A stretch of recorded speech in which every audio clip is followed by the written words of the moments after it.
We'll try to keep the spirit of the free discussion, which was here through all the days of the work of the forum, and we'll try to make the session as interactive as possible. That is why the speeches of our panelists will be intertwined with the questions or speeches from the audience. I'd like to highlight that today in this hall there are the members of the Valdai Club, guests, experts,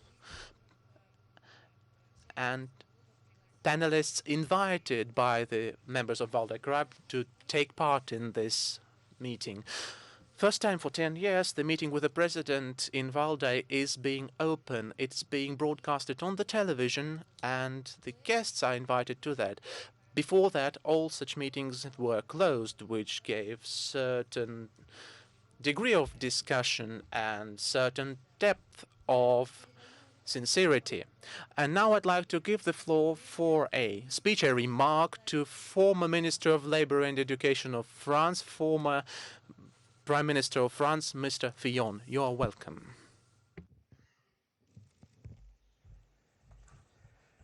Monsieur le Président, Mesdames et Messieurs, c'est un grand plaisir. Mr. President, ladies and gentlemen, it is a great honor and pleasure for me to speak here today. The time and the weather have tried to prevent me from that, but with the help of the Emercom, we managed to come here to Valdai, and now we are here together discussing these matters. Every nation has its own tradition and its own history, but all of us had an opportunity to respond to the same question. We need to ensure the freedom of our countries and the unity of the nation. Without this balance, we face the risk, every of our countries, to submerge either in tyranny or in anarchy.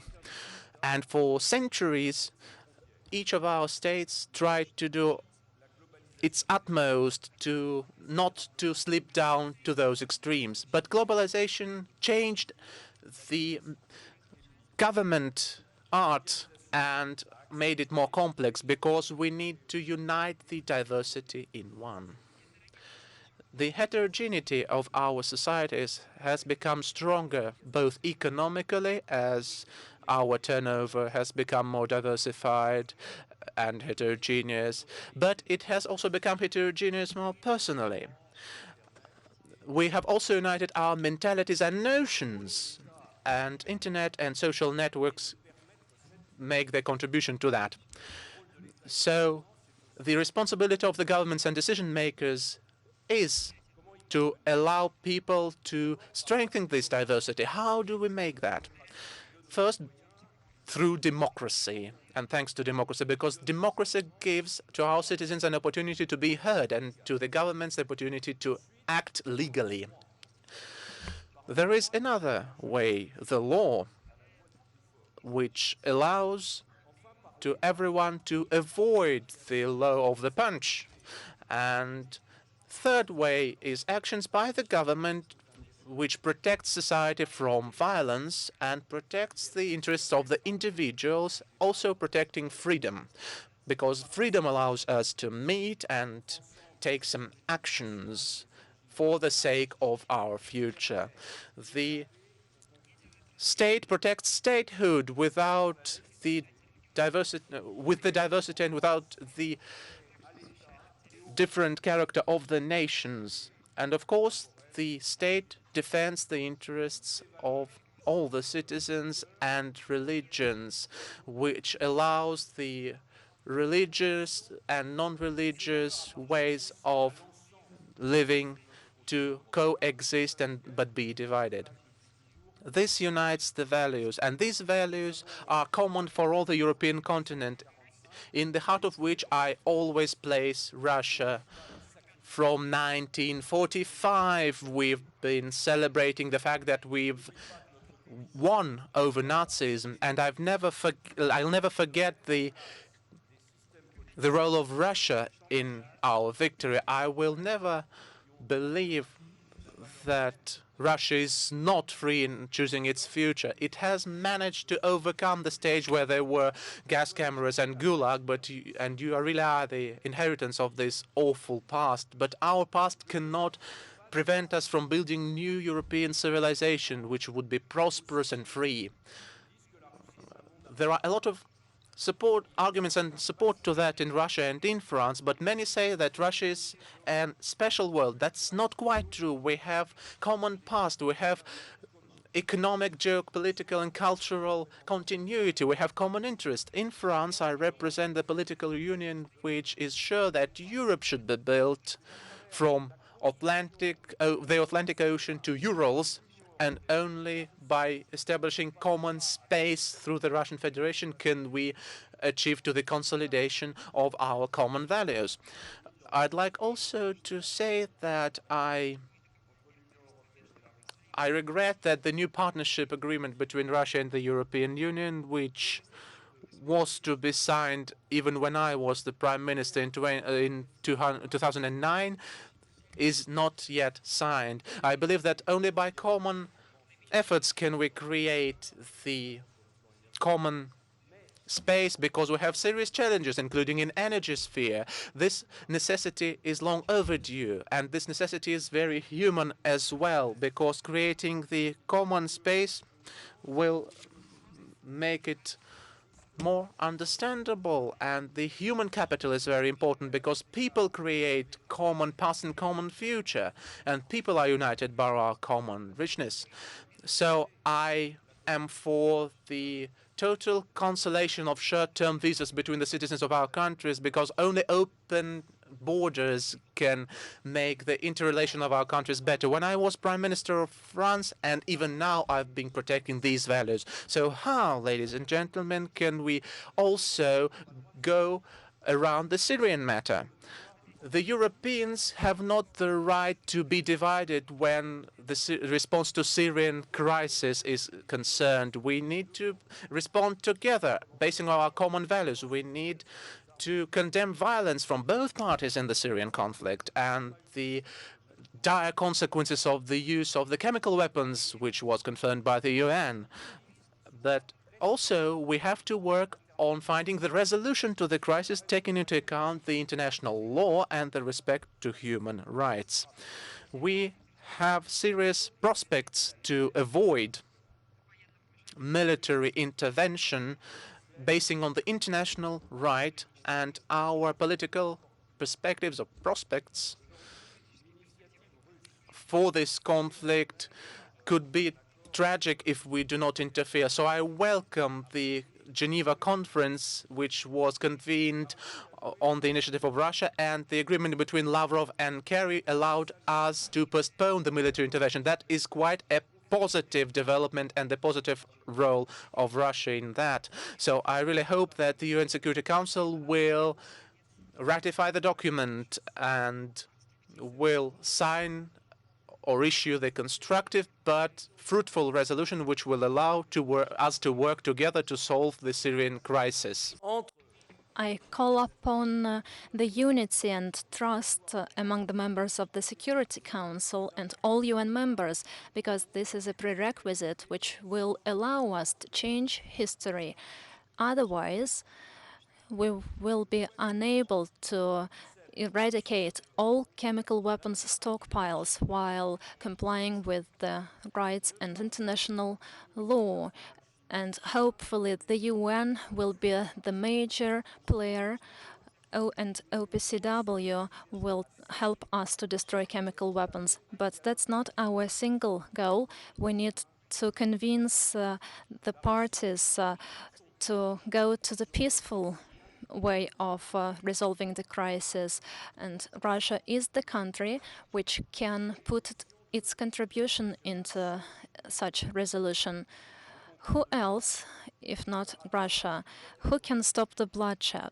Without Iran and Saudi Arabia, it would also be difficult to do this. So their contribution is also vital. That's why the conference is needed, which will unite all of us, the adversaries and proponents.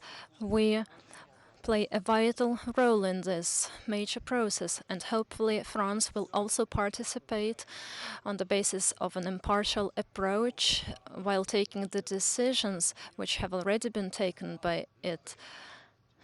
Dear Vladimir Vladimirovich, I hope that this is the way which we will follow to bring peace to the Middle East. The European Union needs close cooperation with Russia, and I'm convinced that Russia also cannot do without the strong influence and strong interconnection, despite certain problems, economic crisis, which impeded the process, and the Russian party also not always has the right understanding of our policy, but I'm convinced that the discussion between the European and Eurasian partners will go to a new level, and the Eurasian economic space, which is currently is more attracted by the West, by the East than by the West. I do not know how I can answer this question, but I am convinced that Europe and Russia will be able to search for the right answers. Thank you, Mr. Fillon. I would like to give the floor to the audience for questions, for comments.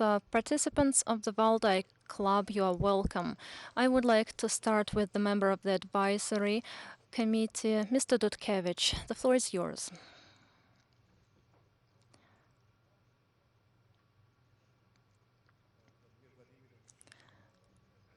Vladimir Vladimirovich, it's been the 10th year that we are gathering together. It's a unique platform, a unique format.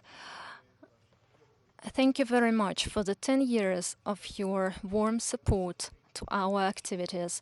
I have one question consisting of two parts. The article in New York Times, it's an excellent article wrote by you. You personally blocked the deepening of the Syrian crisis. That's a great achievement. Here the question arises, whose idea was that? Shoigu or Peskov?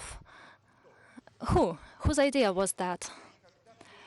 And when was the first time when you talked about this with President Obama? And the second part of the question, I believe this success, this achievement brought you to an inconvenient position because you became hostage. You and Russia became a hostage to such success of such arrangement. And if it proves not to be successful, you have many adversaries, many opponents who would not like the global policy to be played by four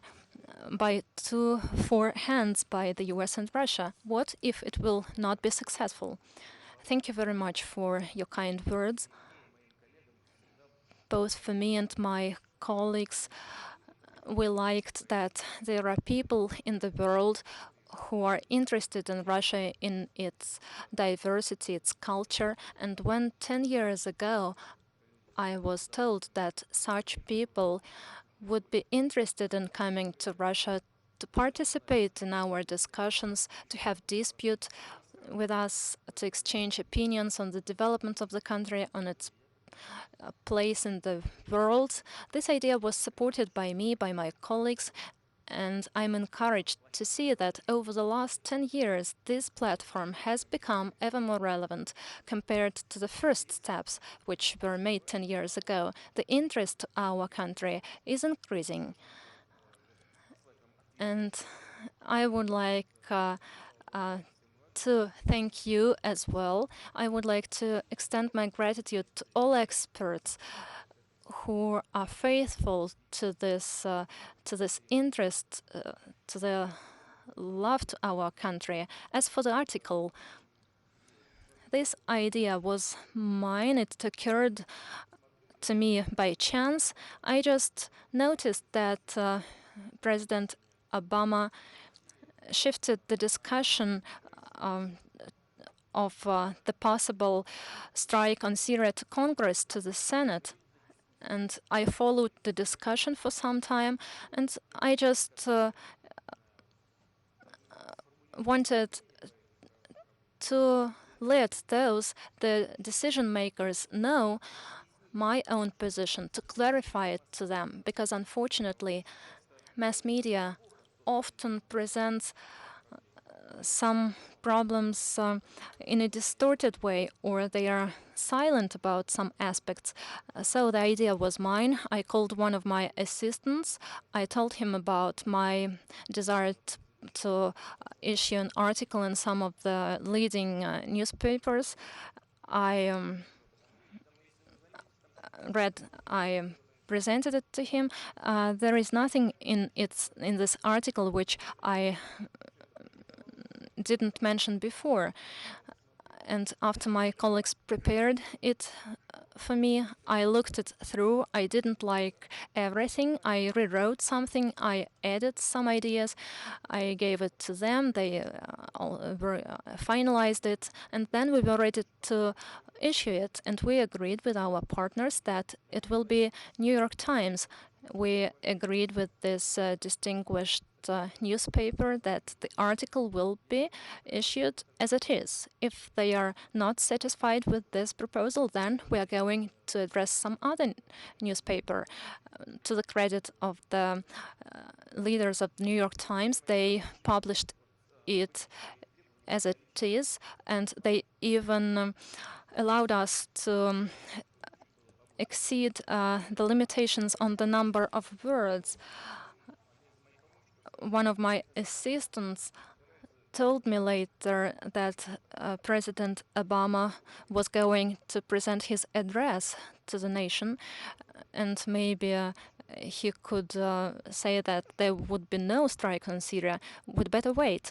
We waited.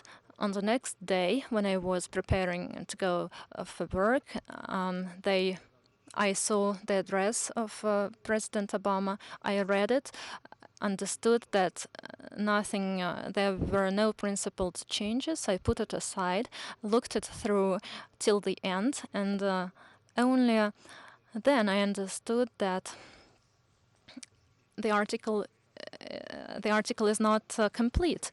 It was about the exceptionalism. You know, the last abstract, the last paragraph about exceptionalism. And then I gave it to my assistants, and they sent it to the New York Times. That's all.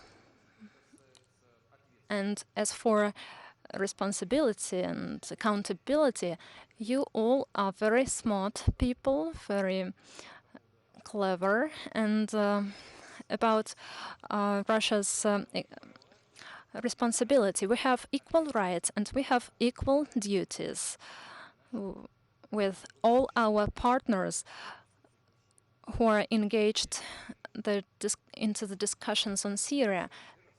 And it's not the first time that I hear that we bear some unique responsibility. We all bear unique responsibility, the equal one. And if there are attempts to resolve the problem by peaceful means, it would be very dangerous. First, we need to investigate. My good friend, Francois,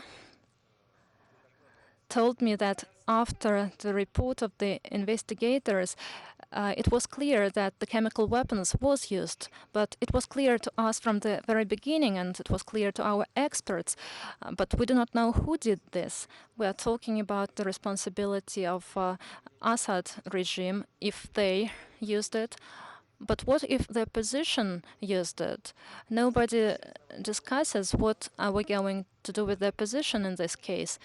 There are some ideas that this is a provocation. No doubt, it's a very smart provocation, but a primitive one. Somebody used some munition of a Soviet times, which is labeled that it is Soviet, and used it. While it's not the first time of chemical weapons use, why the previous cases, incidents were not investigated then? I believe it should be thoroughly investigated, and if finally we will be able to get the answer to the question who did this, who perpetrated this crime, which is undoubtedly a crime, then we will be able to transfer to the next step. Then, with our partners in the Security Council, we will need to identify the level of responsibility together with solidarity. Senator McCain followed your suit and published his article in a newspaper, Pravda. From Soviet times, he remembered it to be a leading newspaper, but a lot has changed. No, I was not aware of this. Of course, I know the senator. We met in Munich at a very famous meeting. There is no anti-American in my article. I just presented our position. One just needs to read it carefully, what I'm talking about. We were promised that NATO will not expand beyond the eastern border. Why was it promised?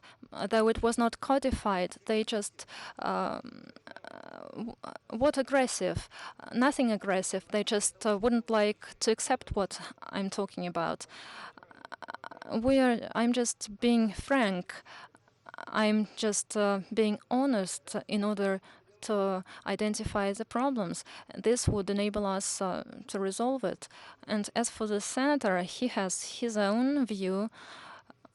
I believe he has some lack of information about our country, and the fact that he wanted his article to be published in an edition, his intention was to publish it in the most respectful mass media. It means that he just has deficit of information. Pravda is certainly a very respected publication, but its coverage in Russia is very low, while he wanted his ideas to be presented to the bulk of the population. This just means that he doesn't have sufficient information. But he could have come to the Valdai club to participate in the discussions.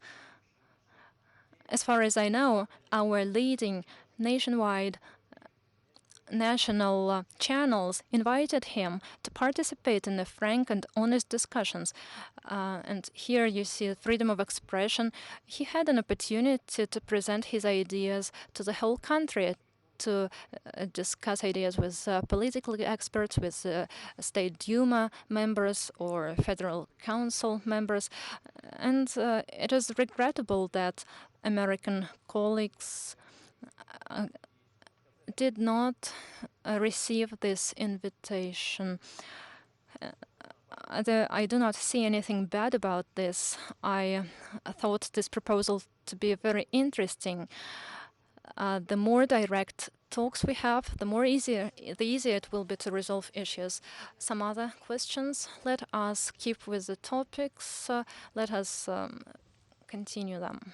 Jen Kendall, the floor is yours. Mic to the first row, please.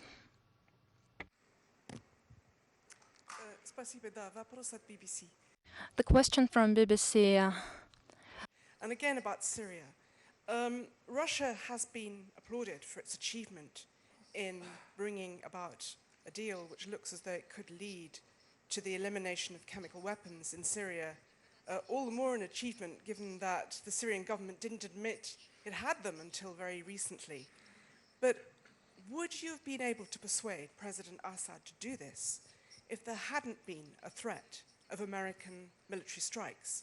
In other words, did the US military strikes actually play rather a useful role, the threat of them?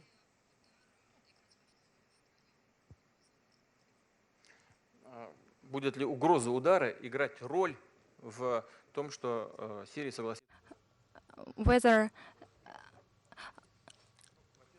first, I would like all of you, those present, to address the questions to all the panelists, to all those sitting in the podium, so that it will not be boring. And I would like to readdress your question to my colleagues present here. The threat of use of force and is not a cure-all for all international problems. You know what we are talking about. We forget the issue, the threat of use of force beyond the international law framework. We just recalled the fact that the Congress and the Senate are considering the use of force. This question should be discussed in the UN Security Council, not there. That's what the problem is about. That's first. Second, as regards whether we are able to convince Assad or not, I do not know. Now, it seems that Syria agrees with our proposal and it stands ready to act according to the plan which was elaborated by the international community within the United Nations, by Russia, by the US, represented by Kerry and Lavrov, who already presented draft plan. They have a special organization which cooperates with the UN, OPCW. Syria said that it is ready to join the International Chemical Weapons Convention. These are practical steps which has been done by the Syrian authorities, and whether we will be able to complete the process, there cannot be any 100% guarantee, but what we have seen recently, this is the basis for hope that potentially it could be done. I would like to remind you how these chemical weapons emerged in Syria. It emerged as an alternative to the nuclear weapons of Israel. We are all very well aware of this fact. And the question, what should be done with the proliferation or non-proliferation of weapons of mass destruction, it continues to be relevant. If it goes beyond control, as, for example, once powder went beyond control, we can hardly imagine the consequences. They will be dire.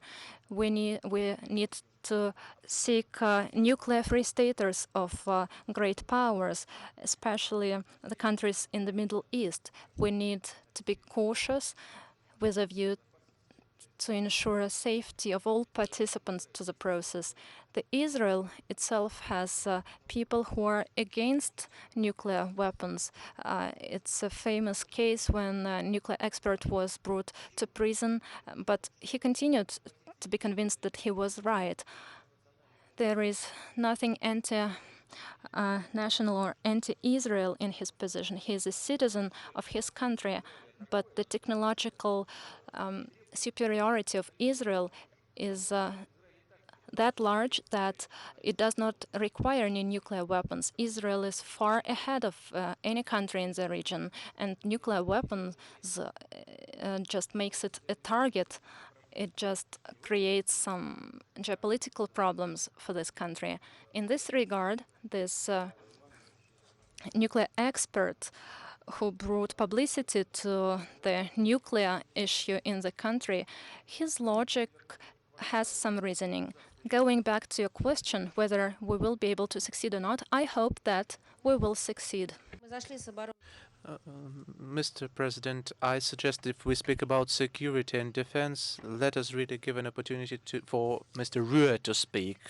Let's just speak from your chair, not from the rostrum. The mic is on. Well, I wanted to speak about the young generation in this country. But let's speak about Syria. No, I'd like to have a chance, like my French colleague, to make.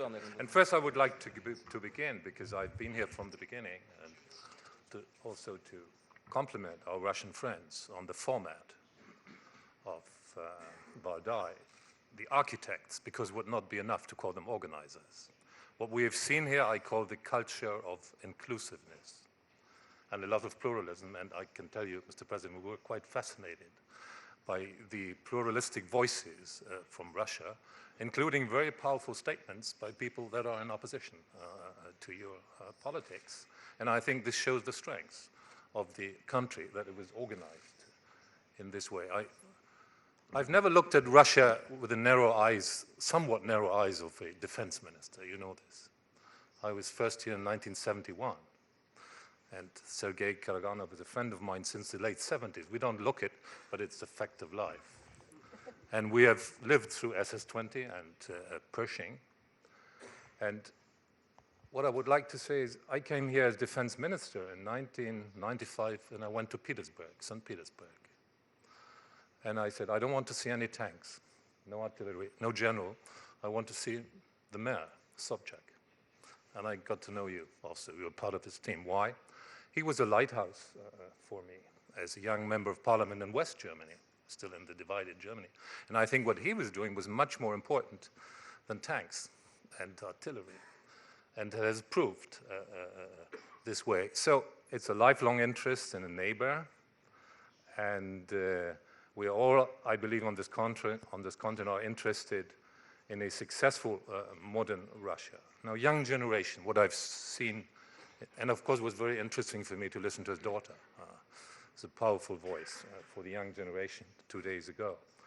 So what I've seen here, what I've seen in Russia is it's really an asset to the country, your young generation. I mean, they're very intelligent. They want to have a good education.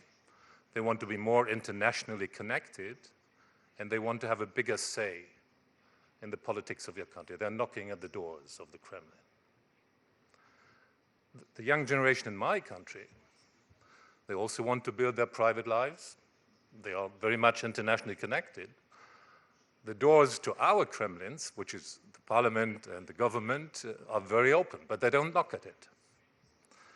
They leave it to politicians because they think things have been arranged very well, and we are very sad. I mean, some of the very best just want to have a successful private life, but don't engage in public life. So what my message really is, Russia can be proud of a young generation, even if there's political opponents that want to engage in public life, which is not the case in many of the West European countries. And I've said earlier in Russia also, we should give up this visa regime in the West, because that would enable hundreds of thousands of young Russians to come and see our life and our political system. But I must say it would also change Russia, because once they have studied in Rome or in London or in Washington, of course, there will be forces of change, the necessary change also in this country. But I think it would make the country also more competitive. Now, what has that to do with security? I think this is the best way to ensure security and to develop common points of view.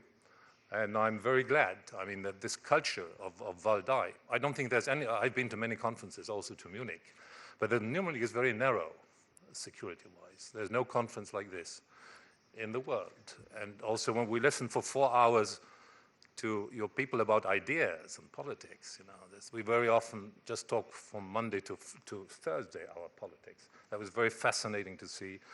The Russian speakers are much more interested in fundamental questions of society than we are, which is very much on the surface what we are debating. So I think this is something to start from, but the real message is, I think it would be a great project of your third term to integrate this young generation when they're knocking at the door of the Kremlin, because don't forget, we want more people to knock at the doors of political power in the West, and you can be proud of these people.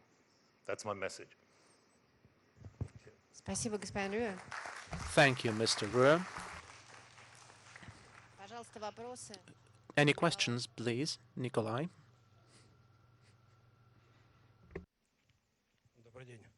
Good afternoon. Everyone expects me to ask about the year 2017 and will you be going to the election, but maybe everyone who I asked except you refused to put forward his candidature for the president. Maybe you'll have to, I don't know. But I'll ask another question. I've read the article of Senator McCain. That's not quite a response to your article, I have to say, because it's quite a passionate one, which is not linked with Syria at all. And I do not think it is quite politically correct, but that's my personal opinion. But the main idea in this article, by the way, he says that in the article, the criticism of Putin is, he says in the article that criticism of Putin in Russia is not possible, but I'm a living example of the opposite. I often criticized you, and I'm here, alive and safe. And even I do not agree with some things you said today and still I'm alive and safe. But Senator McCain says that the current power and the government in Russia is not adequate in representing Russian society, that Russia deserves other government and other power.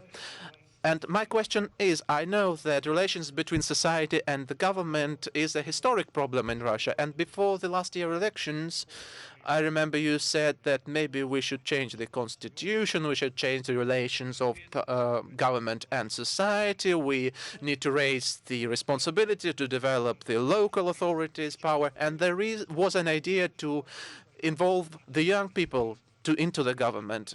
And I hear sometimes that there are calls to demolish this power and create new ones. So how do you assess the relations of society and power and government in Russia? Do you believe that we should do something about that? Maybe McCain is right, maybe we should change something, but I do not think that he's very right in how he says that. So what are the relations of power and society in modern Russia? Thank you. Well, you remember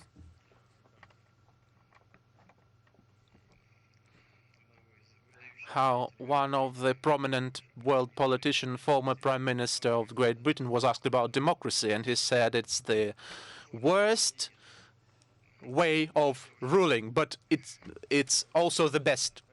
So I don't know a better form. So I believe that Russia deserves the best power in its quality in the world. Whether there is an ideal power in other countries, including the country you are representing and Mr. McCain is representing, that is a question. And that is quite a huge question. Because if we are speaking about democracy, twice in the history of the United States, there were cases when the president was elected by a majority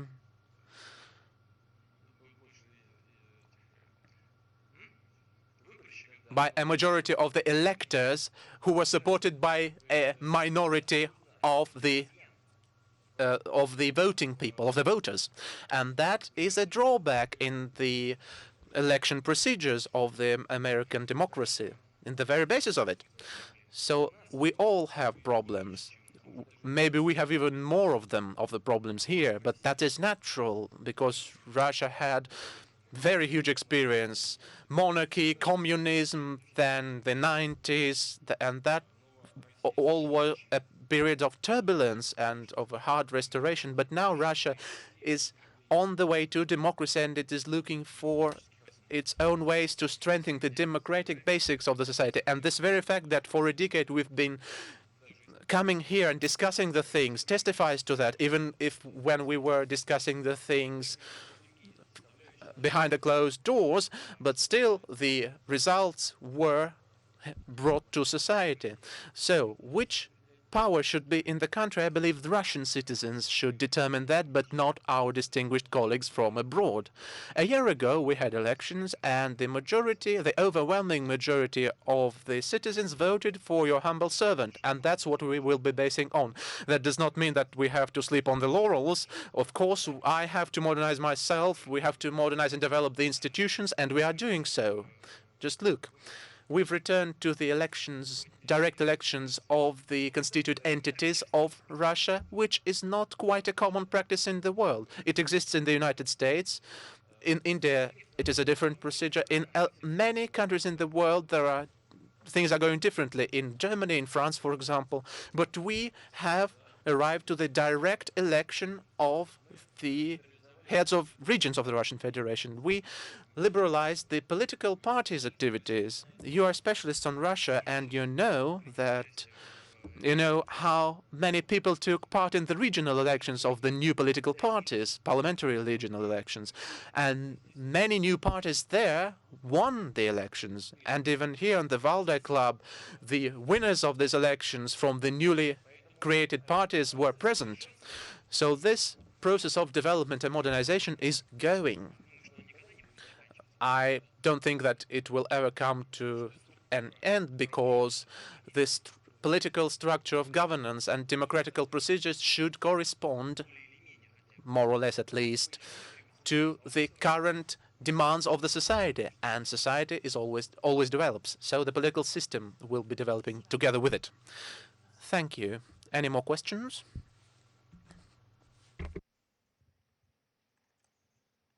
Charles Grant from the Centre for European Reform in London.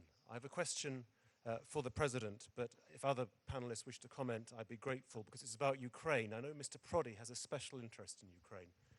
I'd like the President to tell us whether he sees Ukraine as a normal, sovereign, independent country or a country that's a bit different. I ask that because we have a question now with Ukraine has to choose whether to join the customs union with Russia and other countries or to reach a closer agreement with the EU.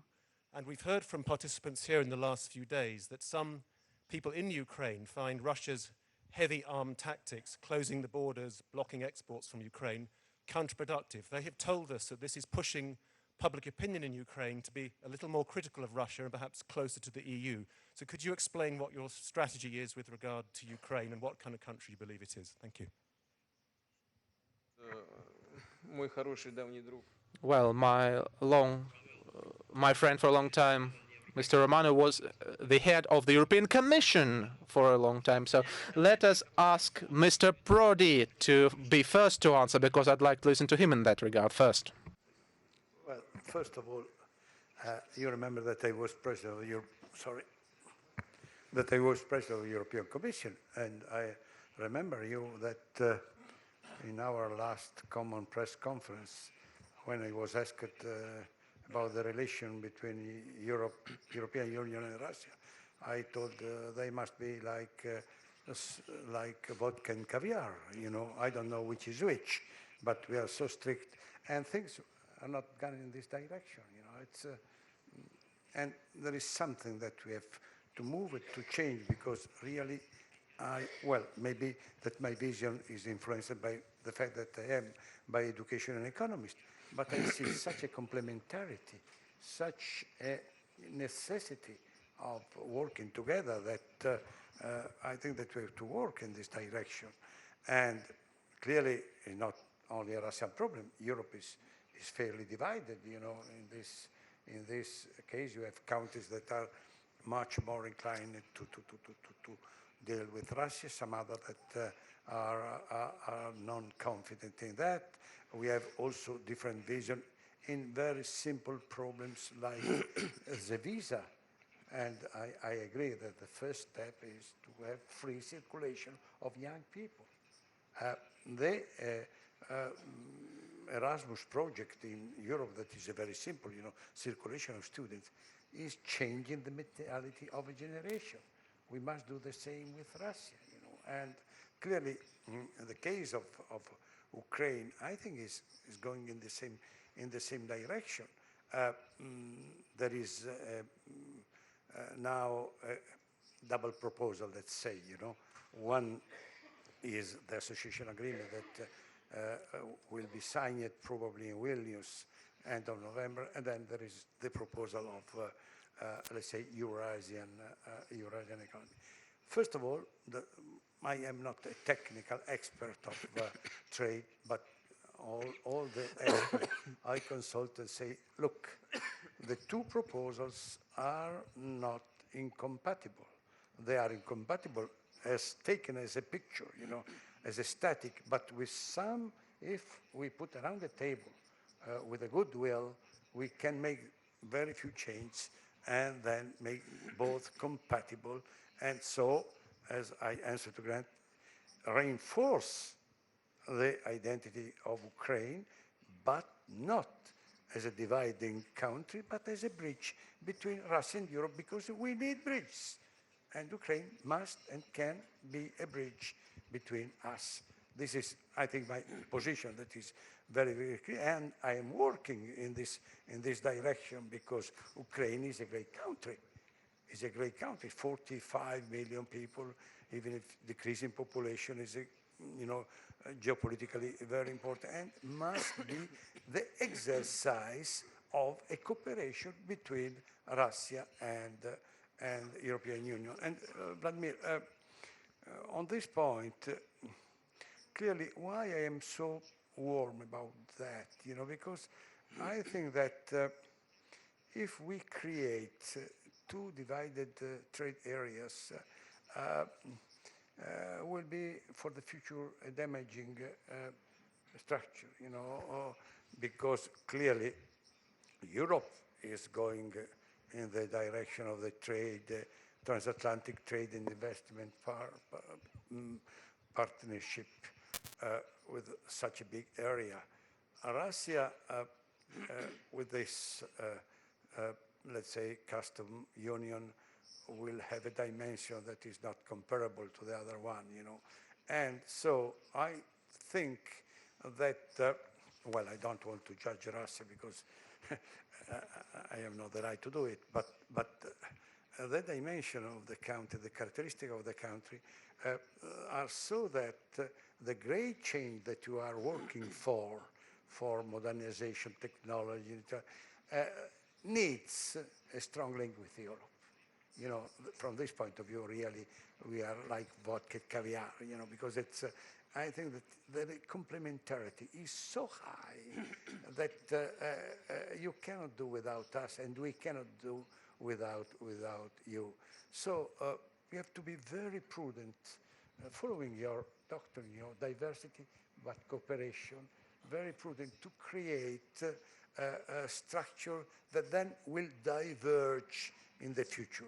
And this is the moment in which we must stay around the table, as you did with Syria. You know, it's your proposal with Syria. It is a masterpiece because, first of all, has avoided the war, and even the American president was not so happy with this war. And second, it was giving the possibility to the Americans to save the big principles of being against the chemical, let's say, the chemical weapons, you know. So making a proposal that could be accepted by all. I think that this is a moment in the relation between Europe and Russia to use the same methodology that has been done with Syria. Because if we start to diverge, Russia will be more alone, Europe will be worse off, and you know, the future relation cannot help us in the direction that we both tried to explore in the past. I agree that to dance we need to be two, you know, one cannot dance alone, but I think that this is the moment in which we have to make these proposals.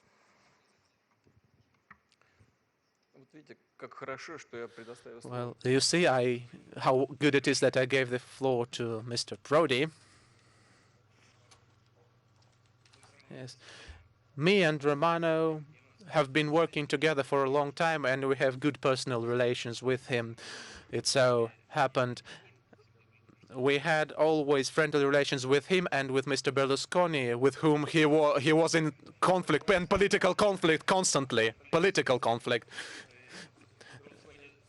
Now Berlusconi is being judged for living with women. I believe if he would be a gay, no one would touch him with a finger. But, okay, leave him be. Another thing. We're speaking about other things now. I'm speaking about what Romano has said. Take it into account. He's not an intellectual. He's a professor, he's a doctor, and he's a real European intellectual. But he is also a bureaucrat, a European bureaucrat. What has he said? The relations of Russia and Europe is like vodka and caviar. But vodka and caviar are both Russian products. They are products manufactured by Russia, of Russian origin. In Europe, they are used to the principle, let's just eat your food and then we will eat ours. Soda. Okay. Grappa. Grappa. Whiskey and soda is a bad drink. I do not understand it. We shouldn't mix such products not to spoil it. As for Ukraine, there are no doubts, is a sovereign state. It is due to the history, and that's the way it is. But we need to remember that Russian statehood today has Dniprovsk roots. We have common Dniprov's cradle. Kiev Rus is the basis for the large state. We have common traditions, mentality, history, and culture. We have very close languages. In this regard, I would like to reiterate, we are one nation. Ukrainian people, culture, and language are, of course, unique. And this forms identity of Ukraine as a country. We respect it. I like it all. This is a part of our large Russian world, Russian-Ukraine world. But the history led that this country is now sovereign, and we respect this. By the way, Ukraine overcame a long way to achieve this state. It used to be part of one country, then another, and parts of Ukraine were not the privileged parts in such formations. Ukrainian people have had a very difficult destiny, and when they were united into the common Rus, they started to develop at a rapid pace. Their industry, culture started to develop after the World War II. Soviet authorities allocated, if I'm not mistaken, 1.5 trillion rubles to restore the enterprises. 1/3 of this money went to Ukraine. Today, Ukraine is an independent state, and we respect this fact. Of course, the search for priorities, search for allies is a sovereign right of the Ukrainian people and legitimate Ukrainian authorities. This process, as we see it, the process of joining the European Association or signing the customs union agreement formed by Kazakhstan, Belarus, and Russia, we in Russia would like to sign a new basic agreement, and we discussed the issue of signing with the Europe, and we discussed it with Romano, the potential free trade zone. What's the difference? During the negotiation process, we in Russia, when we discussed WTO accession process, we achieved one customs protection level, and it was hard because the competition with cheap and quality products in agriculture, in some other areas, this competition is a very daunting task for some of our industries, but the level of the customs protection is bigger than in Ukraine, maybe a twofold or almost twofold. Why are we stalled in the negotiation process with our European partners? It was not by vain that I said that they follow the principle, let us just eat your food and then ours. They are good guys, very intellectual ones. You can eat caviar, drink vodka or beer with them, or maybe some French or Italian wine, but they are tough negotiators.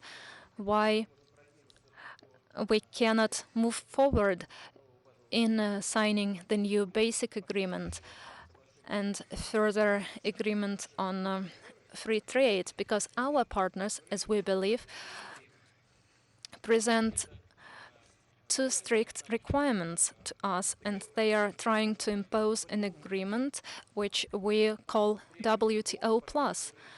WTO requirements related to opening markets and related to other parameters, standards ones, plus some other requirements.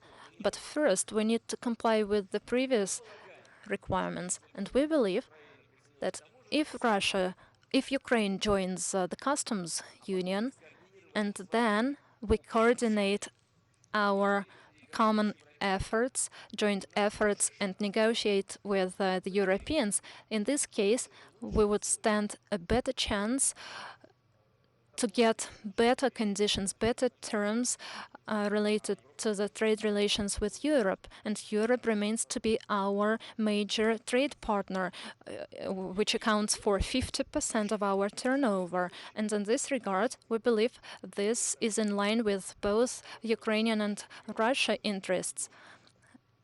And we also are seeking to reduce the prices for energy, opening the markets in Russia. The Ukrainian Academy of Science supports our estimates. Ukraine received plus $9 billion, not minus, but additional $9 billion. And the issue of joining the European Union Association, yes, this would liberalize the economy. Will Ukraine be able to cope with such liberalization? But it is up to our Ukrainian partners to decide. What is our problem about?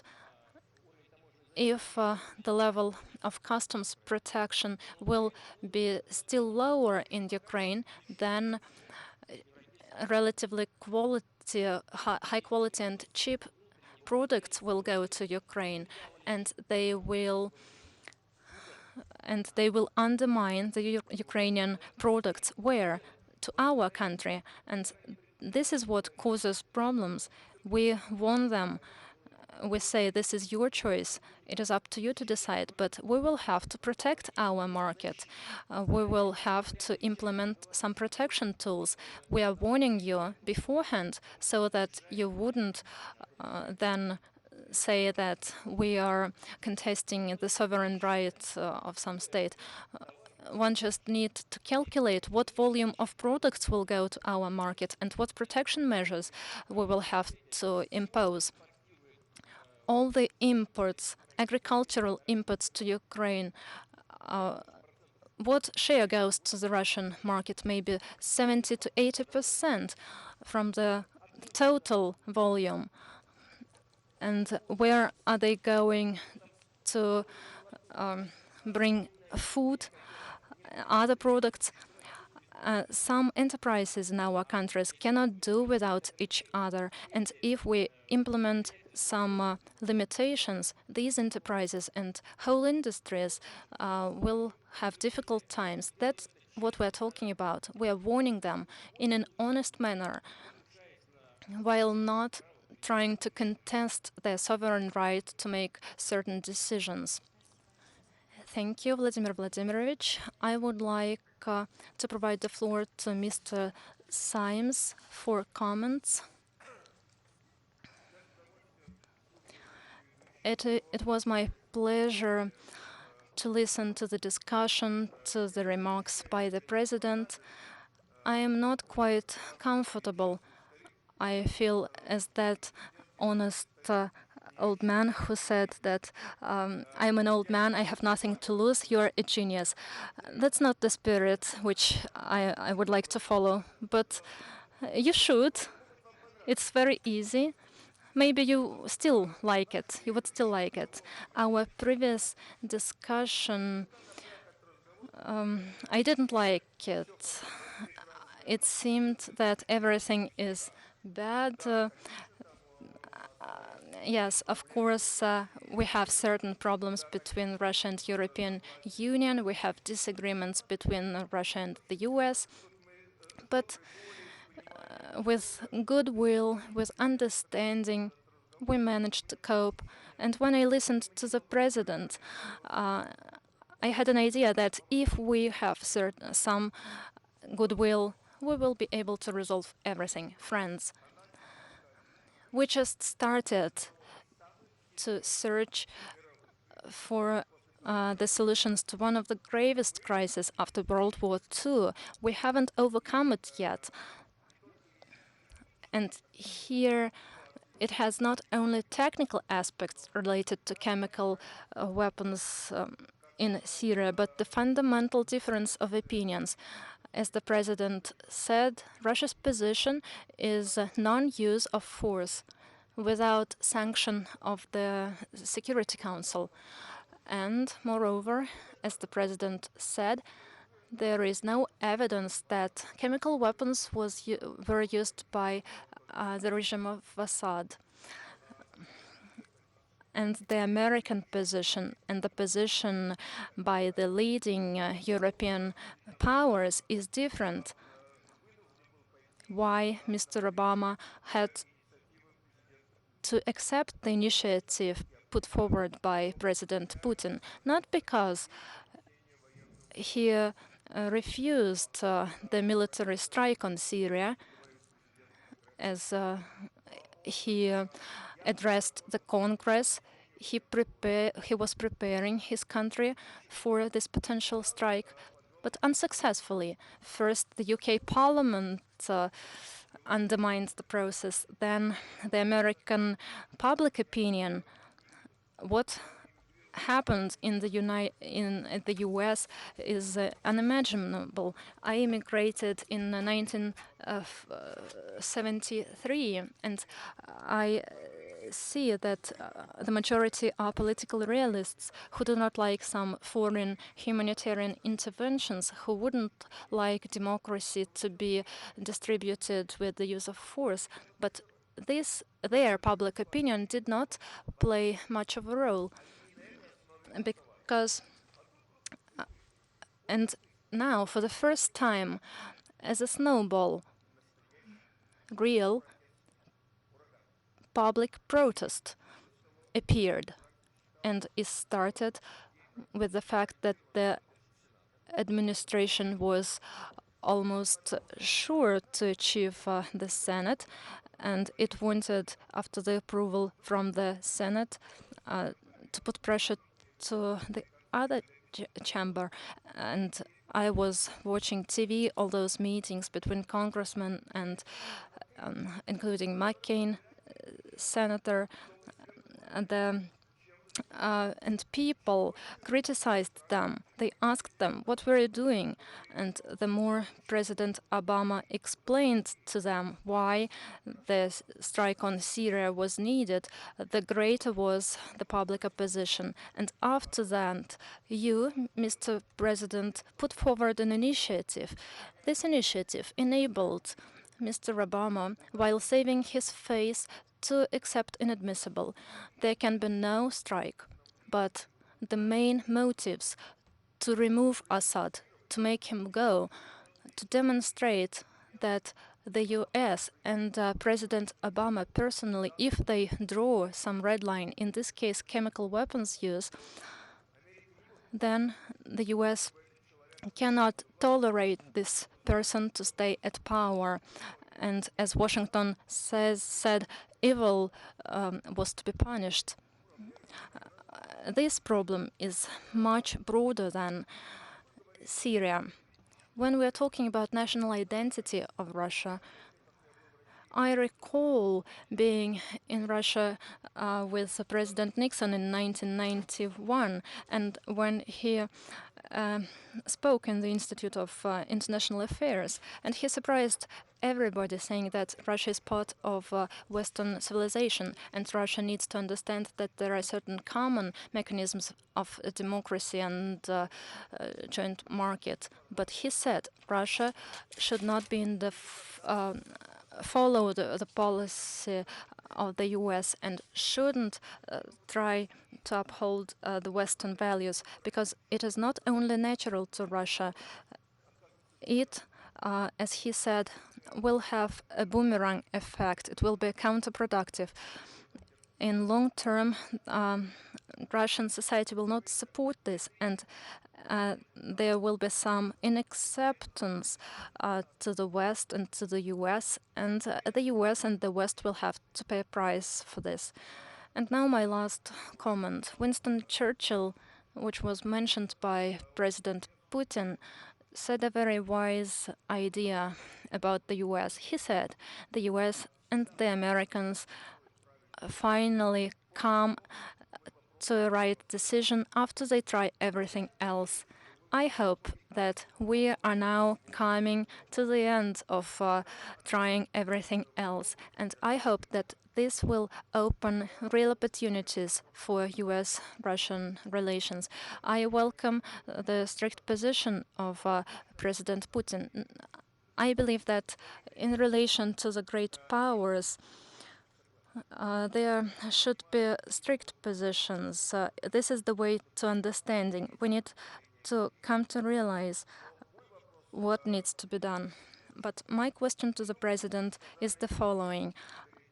In your Munich speech and in your article in New York Times, you demonstrated that what red lines Russia itself draws. But if you had a tete-a-tete meeting with President Obama, if you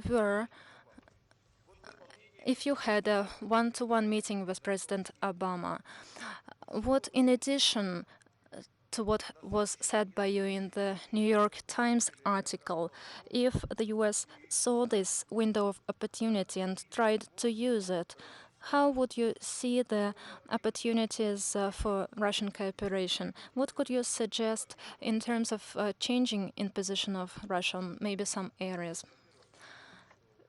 First, I do not think that this initiative on putting Syrian chemical weapons under control contributed to the fact that President Obama saved his face.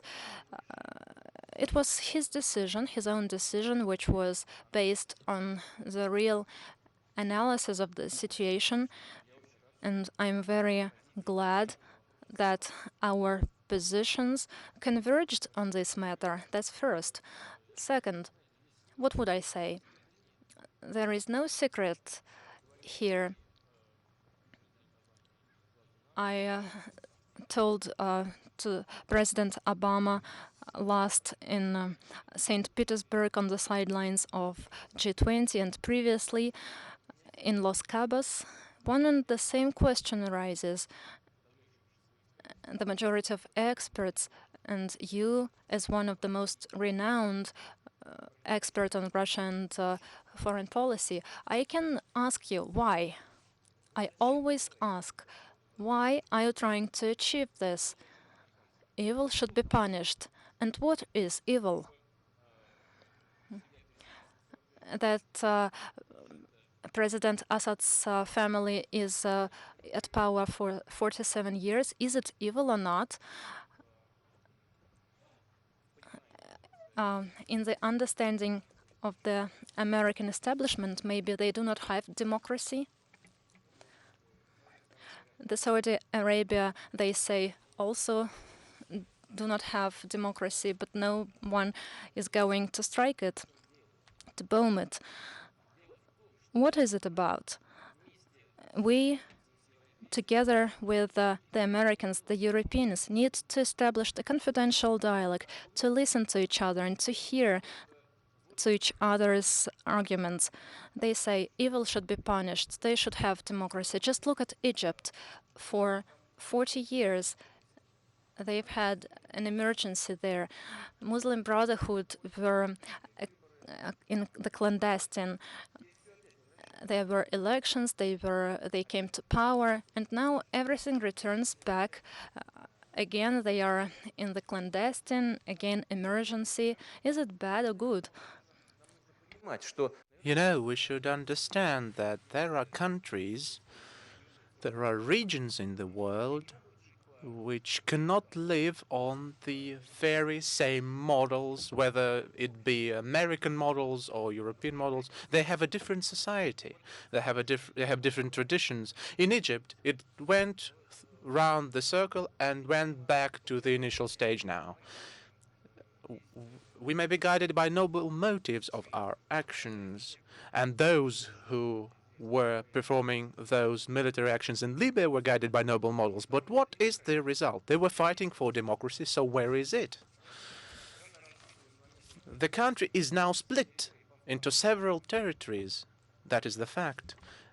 Headed by different tribes, and everyone wars against everyone. Where's the democracy? The American ambassador was killed. That's the result of such a policy. That's the result. I'm not speaking that to criticize anyone or to attack anyone, no. It's just I call on of our partners to listen to each other, to listen to the arguments of each other. We don't have any exceptional interest in Syria, for example. We don't. We don't follow any particular interest to preserve the acting government. That's what I've written in my article. I've written my thoughts there. We are fighting for the preservance of the principles of the international right. The founding fathers on the American initiative, when they formed the rules and procedures of the work of the UN and the Security Council, on the American initiative, I'd like to highlight, the founding fathers wrote down that war and peace issues shall be decided only unanimously.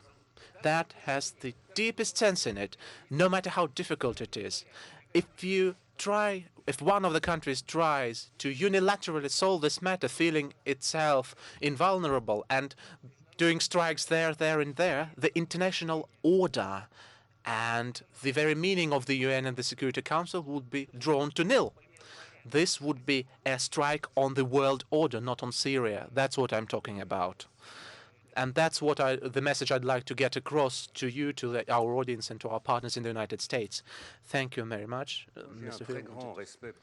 Yeah, I respect very much President Putin for two reasons.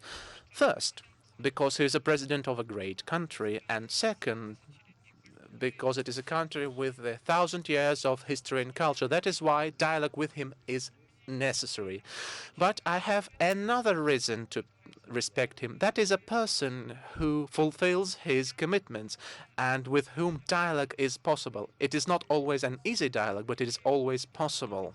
And for the 5 years when I was in government, I often saw during our international relations some formal talks, sometimes very boring when everyone was reading his speech prepared by his staff, but I have to say that with Vladimir Putin, discussions were always longer, more spontaneous and more lively, and of course thus more constructive, which allows me to see 2 points and speak about 2 points. Of course, first, we do not want to export our political systems to anywhere. I really believe that every nation and every people has the right, depending on their culture and life, to choose how they want to live. But we also cannot, we, Russia or Europe, also cannot stay idle to mass killing, to the massacres which continue for the 2 years. And that's not the same thing to speak about the interference of one state into the affairs of another state and imposure of its own model. But these are the attempts to stop the mass killing. That's not the same thing. And from this point of view, if we interfered in the situation in Libya, which Vladimir Putin knows well, if we hadn't interfered, Benghazi would be demolished by the Libyan army. And Vladimir Putin has multiply called on Christianity, which he, as I, is deeply adherent to. And Christianity has some values which make us not be silent and not just stay aside when we see mass killing. Of course, we need to respect the international law, and that is why France now is against the strikes. Because I believe that strikes beyond the international law would aggravate the situation in that country. So I call on creating trustworthy relations in the Security Council, which could be built only if we take mutual steps towards each other. We can doubt about the report of the UN experts, but we'd better have a report than not have it. And now when we have it, we need to build between the members of the Security Council the trustworthy relations which would allow to avoid war and push on the Syrian parties to find political solution. And by the way, Vladimir Putin, who understood my responsibility formulation as if it was the words about responsibility were addressed only to him. No, it is not so. Because Russia, of course, bears certain responsibility on links with the regime of Bashar Assad, but we, the Europeans, have our own responsibility on the basis of our connections with the opposition. And our responsibility needs to push both of us to the same result, to make the parties stop fighting. That's not imposing any Western democracy on them. That's about stopping the mass killings of people, which is not acceptable to be going for the long time. Well, I'll just allow myself a couple of remarks in this connection. Of course, we can't stay idle to mass killing.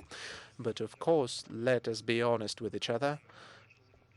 Yes, there is an internal conflict, but it was immediately fueled from outside. Arms were supported. Militants were sent from abroad to Syria immediately. And maybe even before that. That is a fact, which everyone knows. Where did al-Nusra come from to Syria, which linked with Al-Qaeda and a second organization? Quite a spooky stuff, actually, which are recognized as terrorist organizations by the US.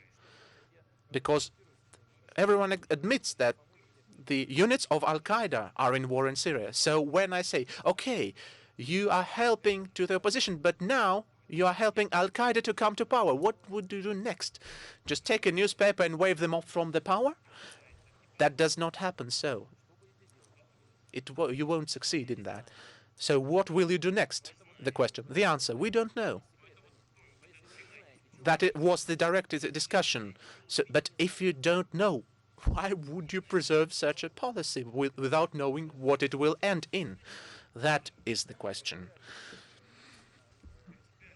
And, you know, the principal difference of our approaches is if we try to interfere on the conflicting party's side by supporting this party, in the end, we will have no balance of powers within the country. Everyone will just collapse. No matter how difficult it is, we have to make both parties to find common points, to make them find the balance of interests, and then the situation in the country can be sustainable for some significant time, or maybe can be even sustainable for a very long time. But if we, with all our power, will support just one of the warring parties, we'll have no balance. In the US, they admit now that the military action in Iraq was a mistake. But we warned them then. No one would listen to us. I remember my discussions with the former president and the former prime minister of Great Britain as well. I would not just dwell on them in detail now, but we have warned them. We've said everything. No one would listen to us. What's the result? I believe I don't have to name the result in this audience. I mentioned about Libya. You said that Benghazi would be destroyed. Maybe, and maybe not. But is it better now when there is the full-fledged civil war in Libya there? In Iraq, dozens of people die every day. The number of people killed after the war ended in Iraq is now more than number of people killed during the military actions in Iraq. So the result is absolutely opposite to the expectations. That's what we are speaking about. That's why we want to establish constructive dialogue with our partners in Europe and in the United States. By the way, in Libya, the quality of life and the level of life was higher before. What are tribes now fighting for? For the energy sources. I'm not saying that Gaddafi held the well-balanced regime. No, he thought of his own political theory. And it doesn't mean that we had to preserve the regime for hundreds of years, but to solve this matter in such a way as it has been solved was not successful, and it will not be. Thank you, Mr. President. Mr. Rui would like to oppose you in that. I go along with you what you said on Iraq. And we were as critical, the French were also. It was not a NATO, it was an American decision. But Libya was different. And I would like to remind you that in the first decade of the century, the United Nations created a new development in international law called responsibility to protect. What does this mean? Every state has a responsibility to protect his own population. And if he doesn't do this, then there is a right of the international community to intervene once there's a decision in the Security Council. And Russia abstained and made it possible to have this attack. And I would just like to say I'm very grateful to the French forces who saved the lives of thousands of people in Benghazi. This was not to create democracy, and it will take a long time, and it will always be different from us. But how many people can you kill in your own country by saying this doesn't concern the outside community? The international law says this is no longer possible. And coming to Syria, it's a different case. There is no international basis for intervention. But when you remember how it started, and we had a very interesting debate last night, it was in Daraa, in the south, that young people demonstrated like we do in the streets, like young Russians do in the streets, and they were shot. And later on, we all see the pictures of a president sending out his air force to kill people who are queuing to buy a piece of bread. Now, I can tell you a president who kills people with his air force, who want to buy a piece of bread, he has no future. He has no future. And this is nothing we just can look at. We have to come to an agreement what to do, and I'm very much grateful, for what has been established between you and the United States. Now, it's very precious, and I hope it will lead to results, and it will help both of you. It's a win-win situation for all of us. But we must also understand that in the world of today, you cannot just go at states who attack other states. That was the case in the 20th century. But what do you do with states that don't protect their own population? You don't have the right just to intervene, but on the basis of a UN decision, this makes sense, because everybody, every president of every country also has a responsibility to protect his own people. That's my position. Полностью присоединяюсь, полностью.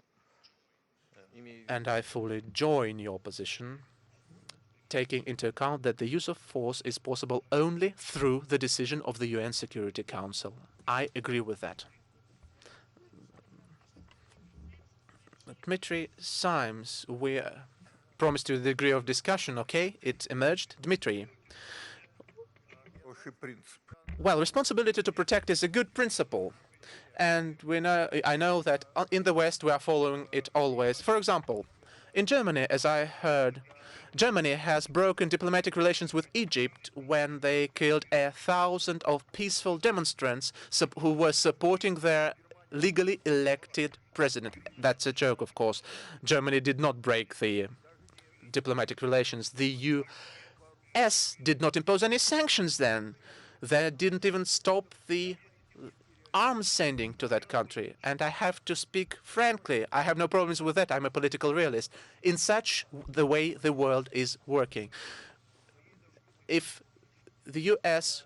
would just abandon Egypt, that would be a political mistake, I believe. But we have to be frank.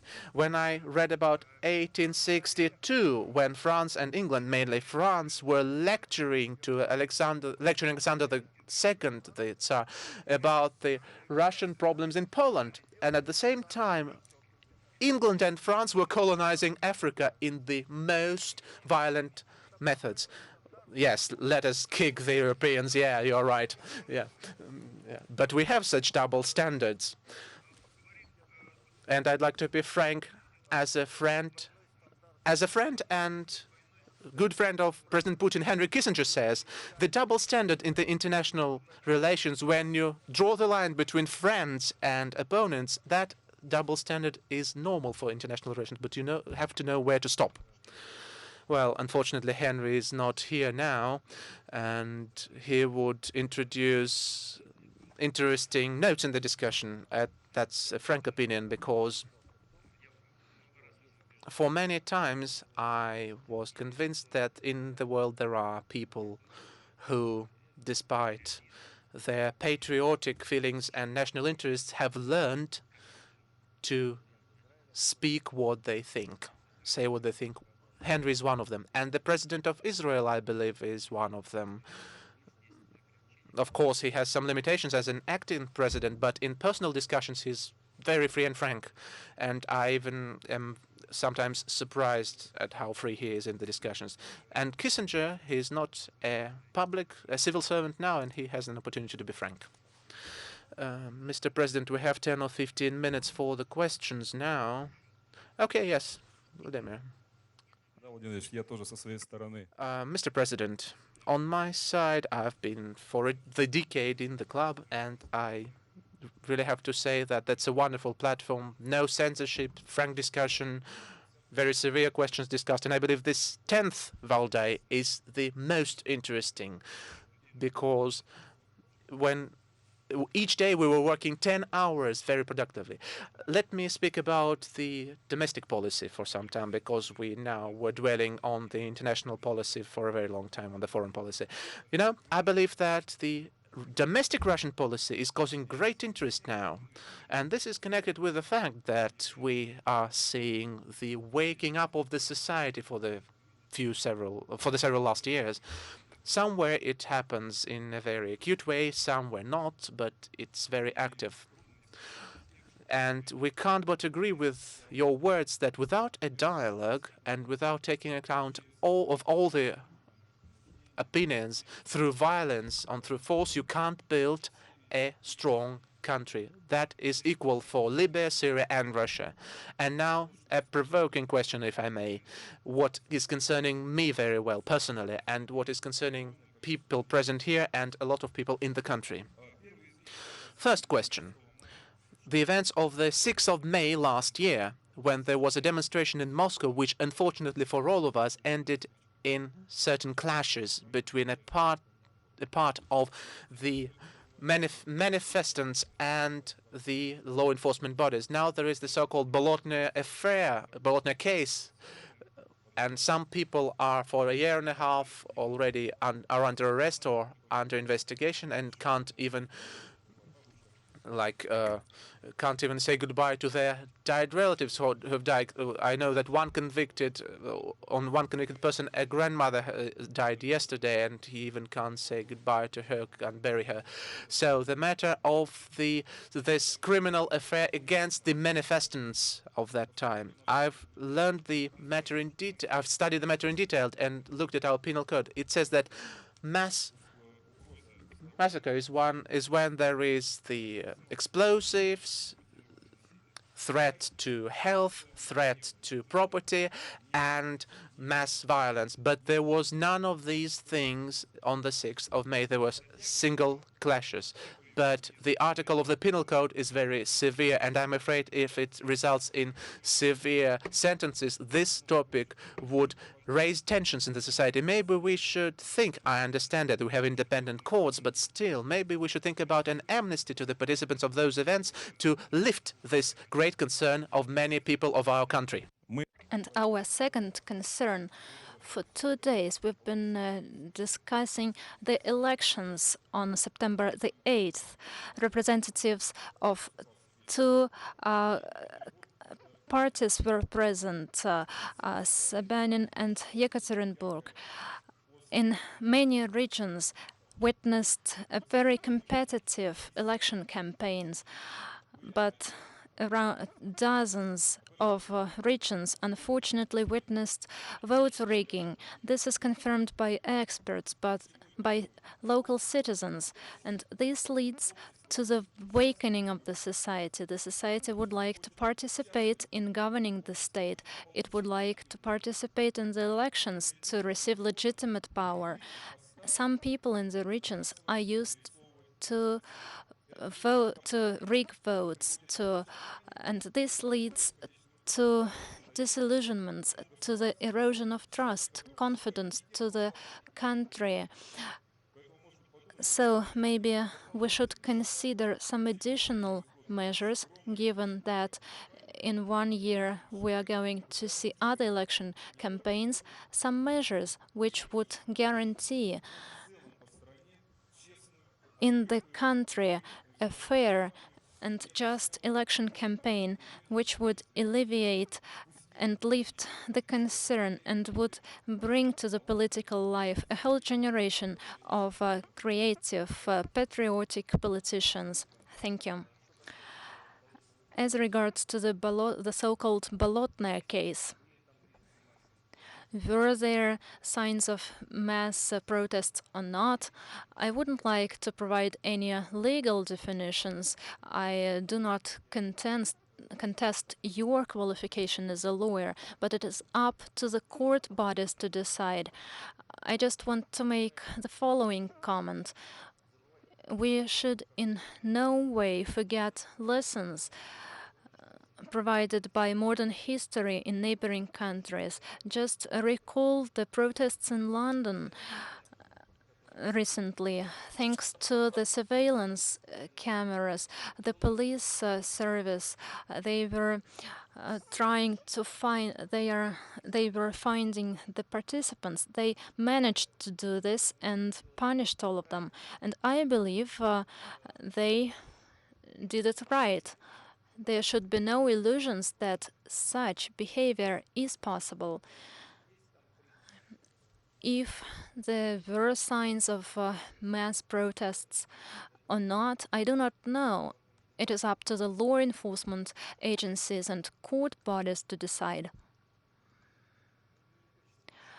I wouldn't like to interfere into this discussion, but I can say one thing for sure, and I would like once again publicly share my position on this situation and similar ones. If people behave like this and they express their opinion in a way which violates rights of other people, violates the law, then there should be certain response by the authorities. We shouldn't call upon law enforcement agents to fight or beat them by the protests. You know what this can lead to, and we need to prevent such signs in accordance with the applicable law. It should be known to everybody, and we also shouldn't blackmail authorities saying that it will be labeled as undemocratic. Authority is authority, and it should respond in an appropriate way. In this case, to consider the right of amnesty, I do not rule this out, but we need to have a serious attitude to this incident. We just need to let all the procedures to come at their logical close. And as for the elections, which were unfair in some regions, well, I do not know. Maybe there were some irregularities somewhere. You yourself recalled elections in Yekaterinburg. Here, the newly elected mayor was present and he made a speech. He's a very interesting person, representative of non-systemic opposition, and he won the victory in Moscow, in our major megapolises. Elections were fair, competitive. It was expected that the mayor will won in the first round, and even with the great results, but his opponent also had very good support. And I cannot say that elections in Moscow were unfair. I think you and your colleagues were present in the elections. I cannot even imagine what else can be done to make them more transparent. If you have some proposals, some considerations, let us discuss them, let us implement them in our legislation. Well, there maybe I cannot rule out some irregularities in the regions. You and representatives of law enforcement agencies, I encourage you to identify such irregularities and take measures. And by way of concluding, I would like to express my hope that your proposals will be right.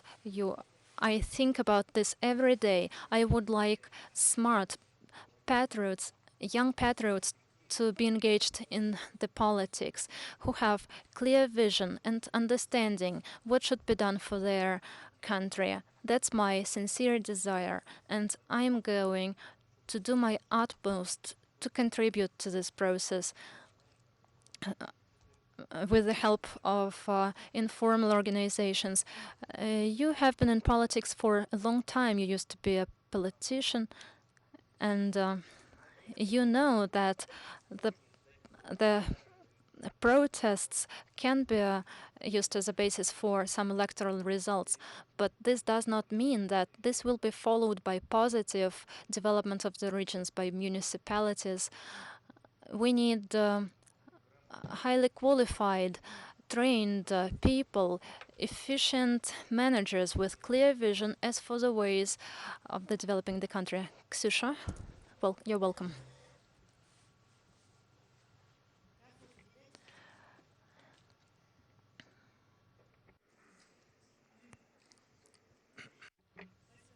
Vladimir Vladimirovich, while being at power, you witnessed the emergence of the first post-Soviet generation in Russia. And this generation is ready to invest its time in the politics. Mostly they are young people living in big cities with good education. They are ready to work as volunteers, as observers at the elections, and to participate in manifestations. What do you think? What is the moral and ethical need of these needs of such generations? Do you have any political competitors among them? And what do you think? What memories will this generation have of you, and what memories will you have of this generation? At early 90s, at early 2000s, the bulk of our citizens were in dire straits due to the collapse of the great power, due to the destruction of some ethical values which were the basis for the Soviet society. And this was followed by the economic collapse, social disasters, almost civil war in the Caucasus appeared. The population was frightened. All people had the desire to overcome this period as soon as possible, wanted the situation to stabilize and to pass to the gradual development. In general, these goals have been achieved partially, mostly, and now we have the chance to look at other aspects, to analyze what has been done well or bad, not under the pressure of those problems which we faced in early 90s and 2000s, but in a quiet condition. And I'm encouraged to see that young population does this. Our young people do not have much experience. Who were been in China? They also were young people, and we would not like to use them as an example. We need to follow the suit of modern people who have a clear understanding of the country they are living in, and who have a clear vision of further development. That's essential. I mentioned it when answering the question asked by Volodya Ryzhkov. We need this thinking society, not just destroyers. We've had a lot of them. We had one war after another, one revolution after another. We need creators. And I would like those people who are actively engaged in the politics, which is a very good sign, a very good process, which is a sign of some relative well-being. I would like them to demonstrate more creative features. I would like to see more professionals among them, and I believe that it will be the way. My colleague from Germany said that unfortunately in Germany the young population is not that interested to politics. I do not quite agree with you, because back then the Green Party emerged, which was formed by the young population, and just recently, partially, in part, I support environmental movements. I believe they are an essential component of our work. Now we have the Piracy Party, which now is a bit on the back burner in the electoral sense. It was also formed by young population, and I would like their activities to be of a positive nature. Of course, it should be done in the context of competition, and I am looking forward, I hope, to see creative leaders. Our country needs them. You're welcome.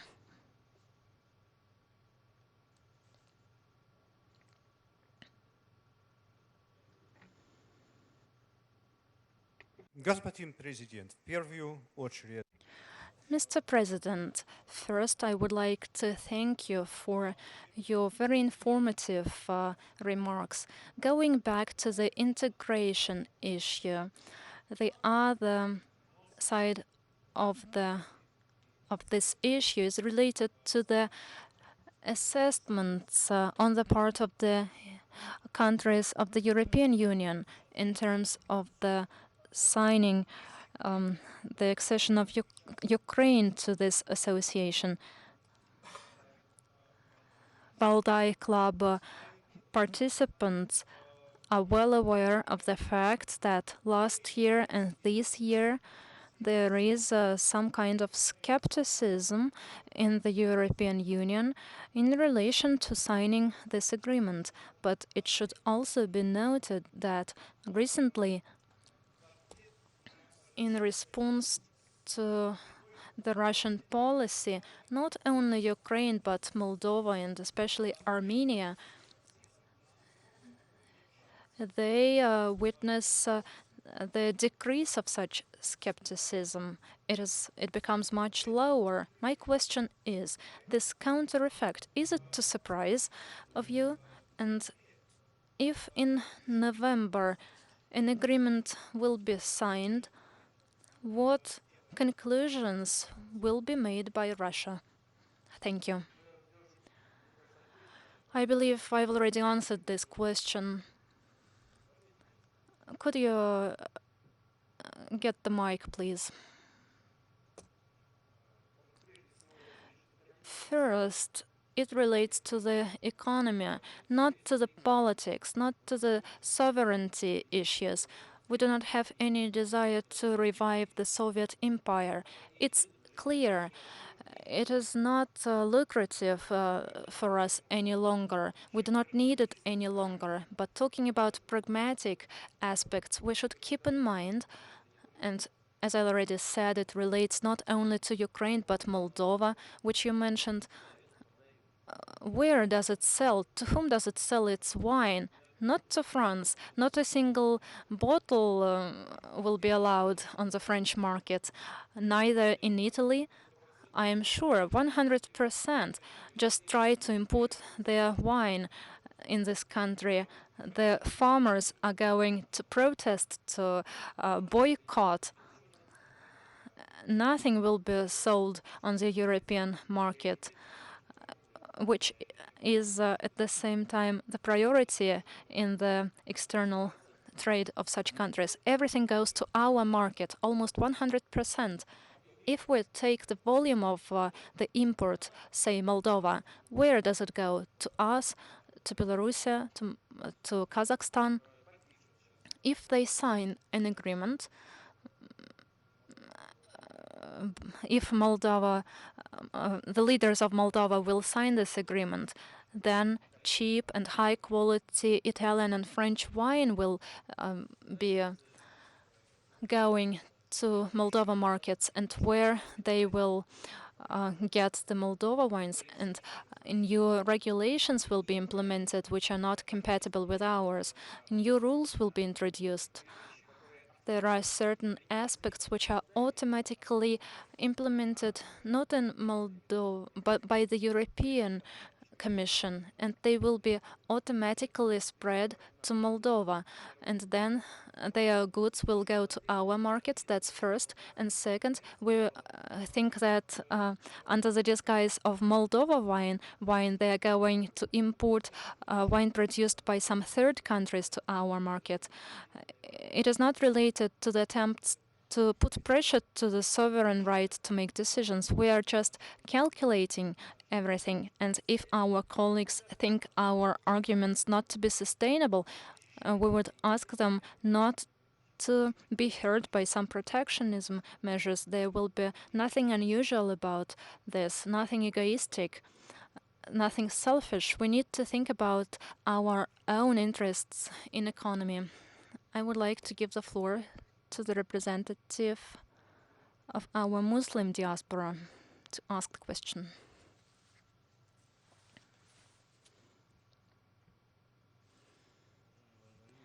Distinguished Vladimir Vladimirovich, let me first thank you for this great platform. We, in our small confessional group, have been discussing various issues. We would like to thank you for the course to uphold the moral values of the humanity, which is of vital importance today. And we would like to thank you and the proponents of your initiative related to the Syrian settlement. It is very important. I would like to remind the audience, if you allow me, that the capital of Syria is not some regular city.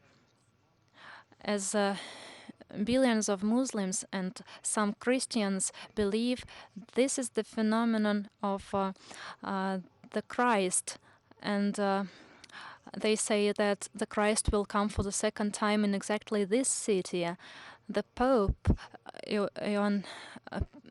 Pavel II, visited the White Minaret, which is considered to be the place where our Savior will come. It's just wonderful. Our confessions understand, and some leaders supported this initiative to bring peace to this region. I would also thank you for your support to traditional confessions in the country, and Irion said that over the last years we lost over 50 imams and muftis who are killed for their beliefs and who protect peace and stability in Russia, not only the Muslim ones. One rabbi in Dagestan was also attacked, and our Orthodox Christian brothers were also attacked. And I hope that religious relations in our country will continue to develop in this right direction. I believe this is not a question, this is just some brief comment. And the last two questions. We have a lot of them, many familiar faces. Mr. Kudrin is somewhere. Why are you hiding? Do you have a question? Any questions? No, I just meant that there are a lot of familiar faces. I have questions to him, and he doesn't have any questions to me.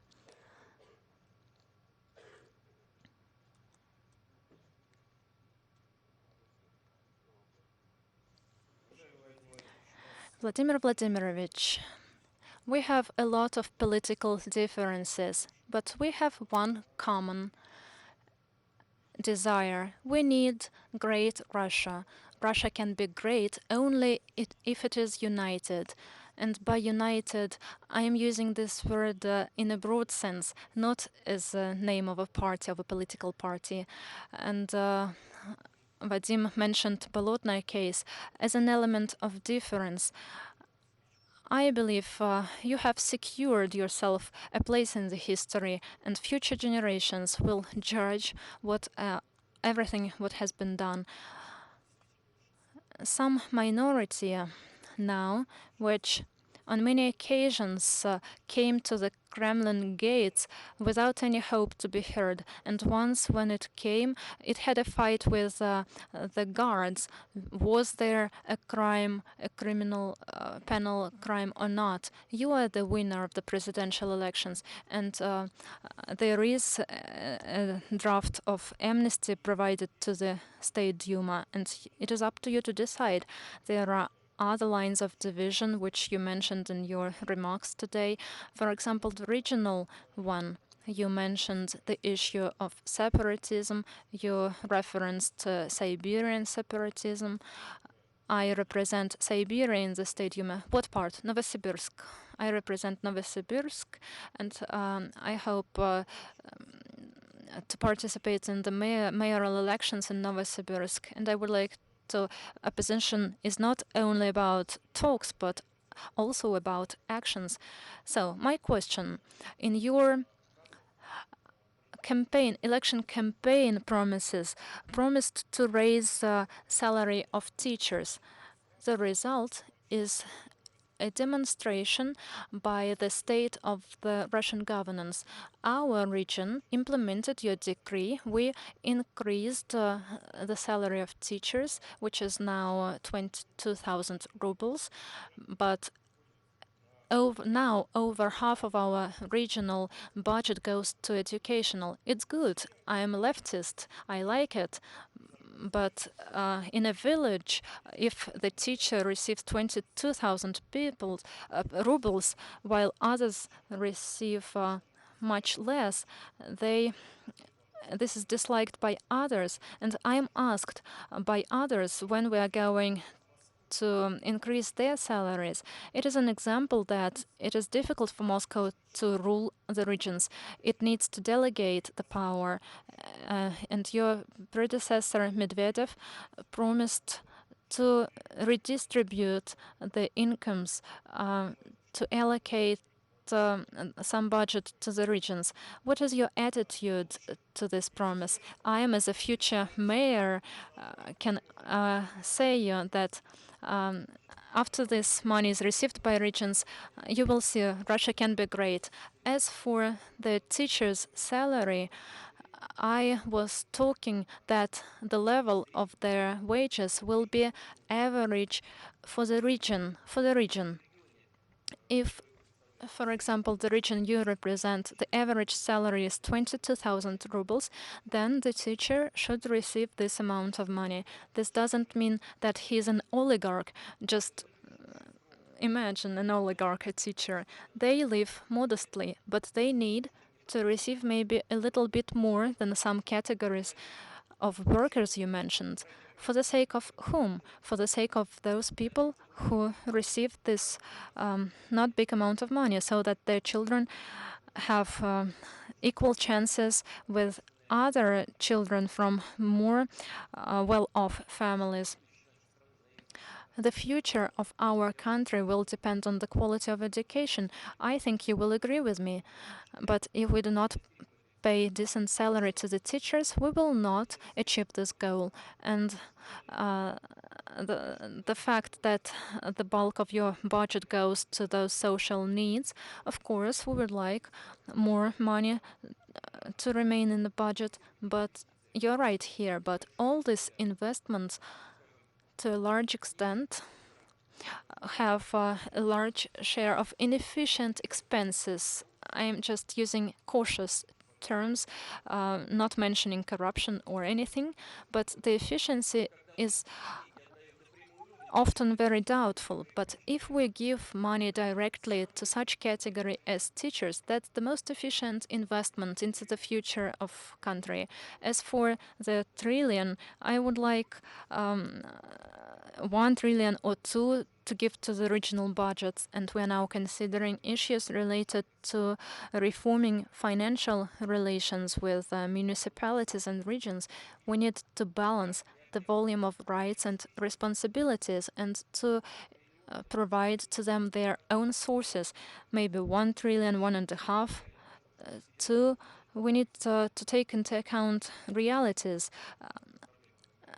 and due to global issues in Russian economy. We have some limitations and restraints, but we will seek so that municipalities, especially such large ones as Novosibirsk, have their own sources of funding to fund the tasks they are resolving. And after elections, you will be able to demonstrate your best qualities. I hope that the elections will be transparent, fair, and competitive.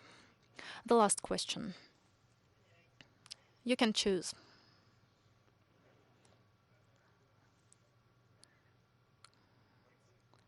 Fighters? Fighters for what? Just fighters. Give them the floor. Okay.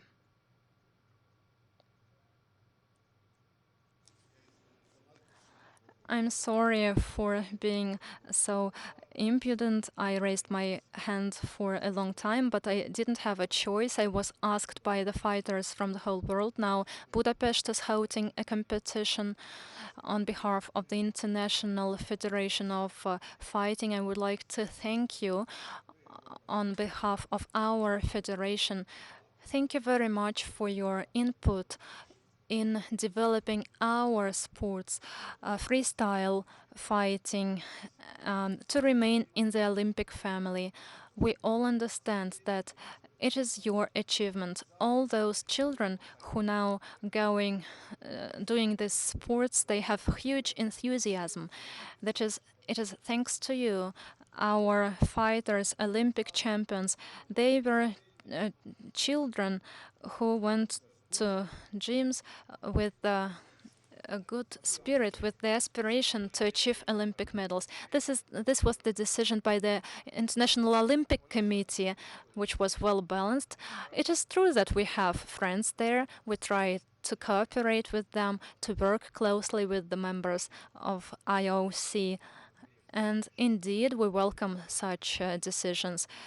I can hardly imagine the Olympic program without those sports which were the basis of ancient fighting, running, track and field exercises. And in order to conclude, I would like to make a proposal. I would like to address the audience. Could you please ask the questions not to me, but to each of my colleagues who are present here on the stage? I do not like the word panel, but everybody is using it nowadays. Our panelists.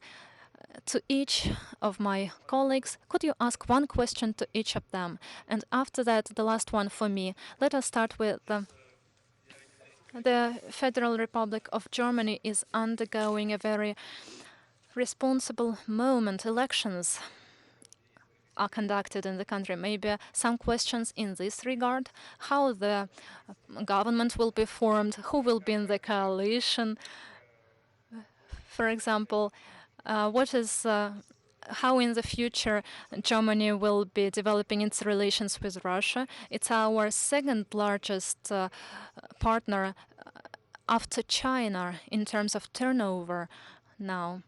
So maybe somebody is interested in these questions. I think you see the same chancellor as a partner in the future, Russian-speaking Angela Merkel, with about 40%. Третий раз уже.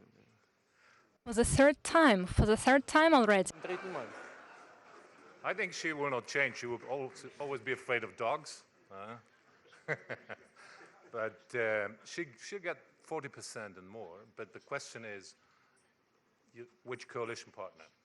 And it's an open question if the Liberals, with the foreign minister, whom you know, will get into parliament. So this is why Mr. Genscher, I think, who was originally here, supposed to be here, didn't come, because it's really about the existential situation of the FDP, the Liberal Party in Germany.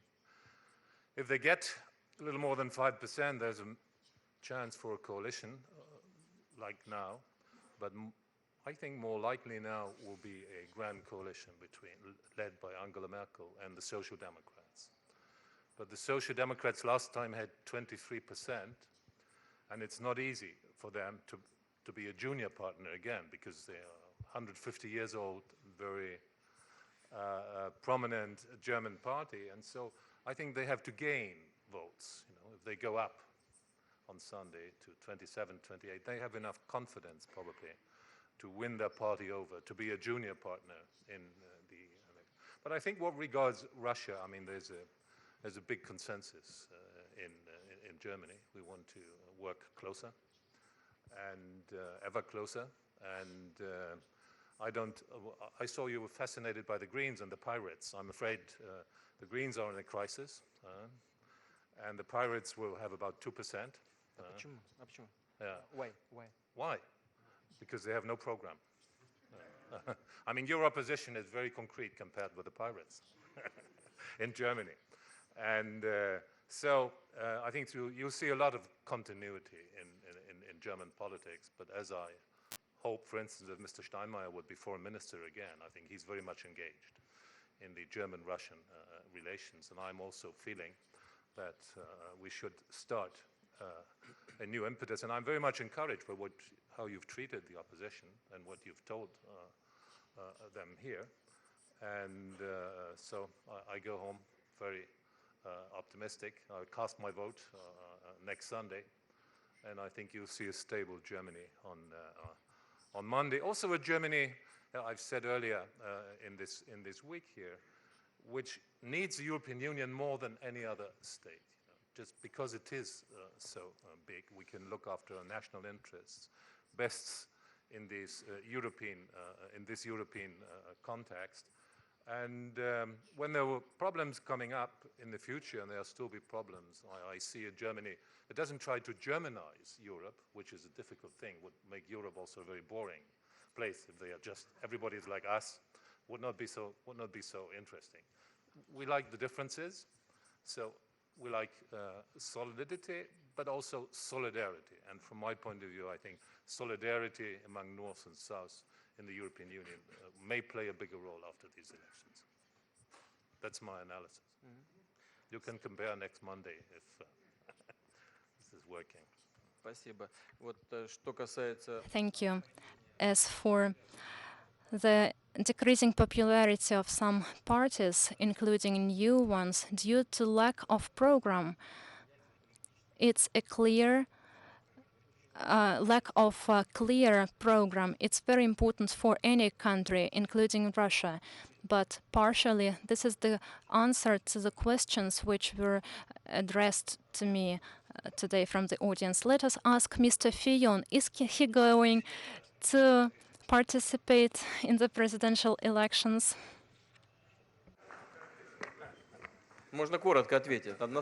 You can answer briefly, yes or no. Vous n'avez pas répondu à cette question tout à l'heure vous concernant, je ne vois pas pourquoi moi je le répondrais.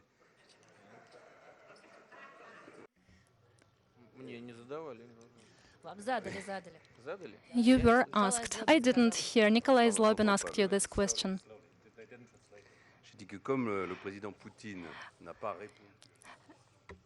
As my answer was not interpreted, I wouldn't like to answer this question because you didn't answer it when you were asked it. Let us see. I do not rule this out. Me too.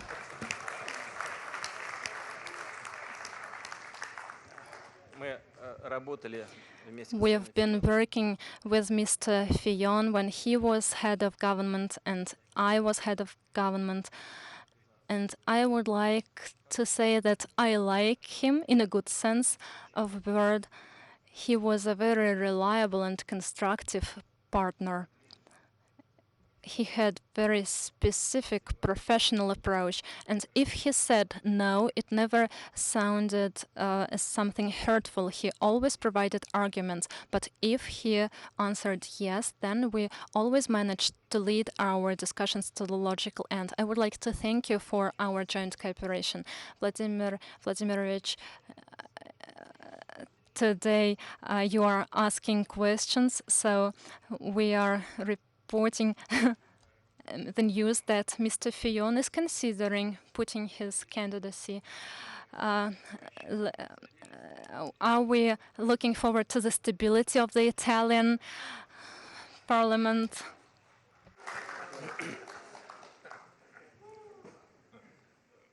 Clearly, I listen that if you want to have a boring Europe, you Germanize it. If you want to have a non-boring Europe, you Italianize it. This is for clear, you know, right. Because we have every day some. But clearly, of course, we would like it not to be boring. Well, we can make an agreement. Eh? Well, et la France dans tout ça. Alors. Well, now the Italian politics is dominated by the problem whether Berlusconi or not can stay in the parliament. What I think is that in any case, this will not bring a government crisis. The government will go on, at least for what he declared yesterday and what the best, let's say, political experts understand. Clearly, when you have these personal problems, everything can happen. You know, it's out of control because personal decisions can break the situation immediately. But in this moment, there is some sort of decoupling between Berlusconi and the sort of the government. Clearly, the coalition is a difficult coalition because it's not a coalition like the German one that is done with parties that have, let's say, some big common shared value and, you know, quite a few differences. The two coalitions that now are forming the Italian government are clearly divided by many, many, many issues. But the Prime Minister is working quite well, wise, and is really making progress in the right direction. So even if you can't assure nothing for the long run, I think that you have short and medium term stability, as you can call it in Italian, you know. I have one small observation concerning Valdai. Vladimir, I liked it so much because this meeting are similar to a circus. You know, you have all the animals speaking, you know, and these are very free animals, and above all, there are not too many. This is the right dimension in which we may have many opinions, and also we could have one-by-one conversation. This is a good mix, and I ask not to change it, because if it becomes as big as many others, then you lose completely your idea of what is going on. And we had the idea what was going on today, and so it was quite a good experience. Last observation. We discussed about UN, about war, peace. I'm, of course, the first supporter that only with the Security Council you can act. But even in this case, you must understand to the consequence of what is happening, you know, because if you take, for example, the Libyan war, it was just done in order to avoid the slaughter in Benghazi, but then it enlarged the number of slaughters, you know, and so clearly we must go in the right direction, but we must know which is the right direction. We in Russia also would like to wish every success to the government of Letta. He surprised me at G20 when he suddenly said that Italy cannot support plans of Syrian strike. It was to my surprise. I did not expect this. This was an open position within the Western community, despite the well-known NATO solidarity. Honestly, I was surprised. He was my undersecretary, you know.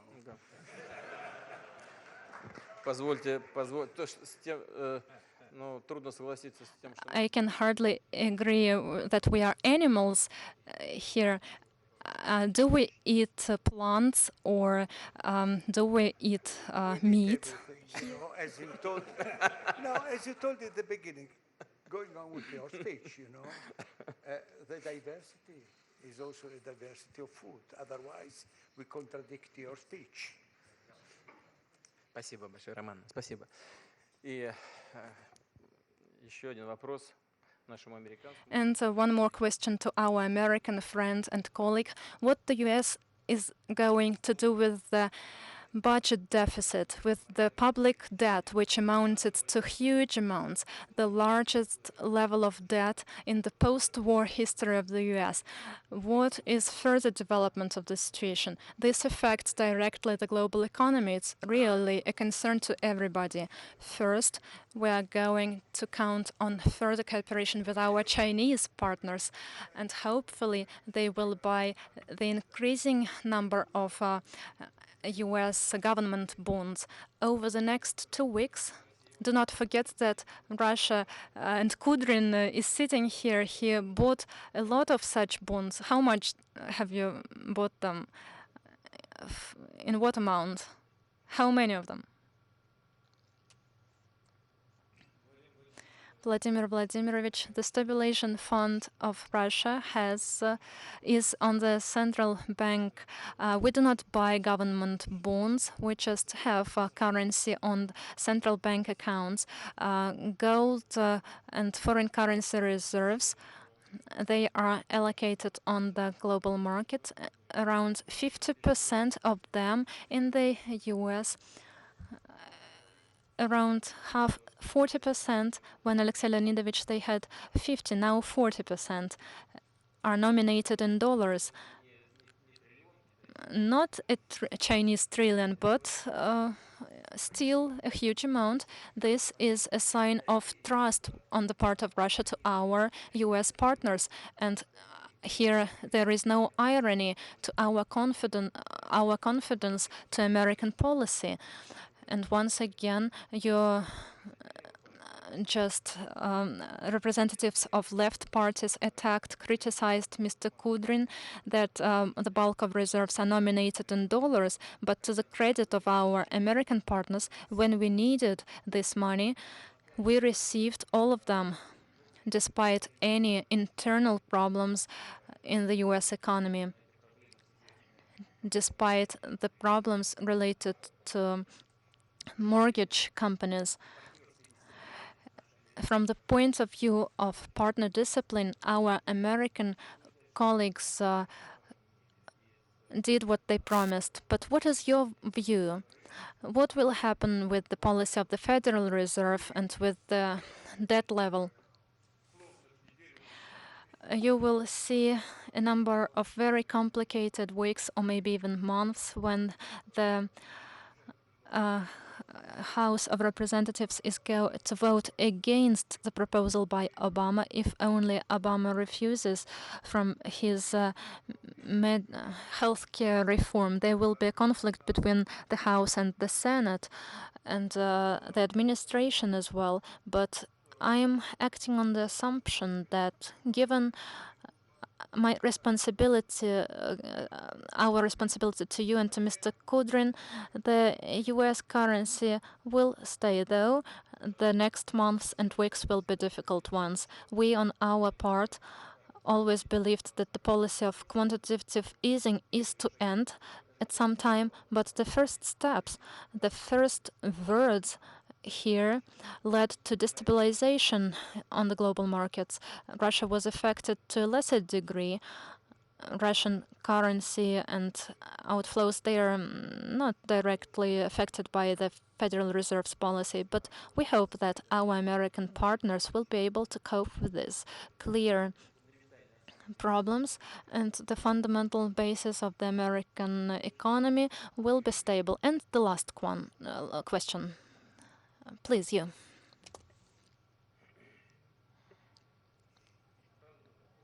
Two questions. It's good that only two, not three. And you're all right. Prokhanov and then you. Vladimir Vladimirovich. There is a powerful funding of military and industrial complex. I am aware of the program to develop high-speed transportation, in particular Moscow-Kazan. There are plans to intensify the northern sea route. Innovation centers are created. Before the elections, you published a number of fundamental articles.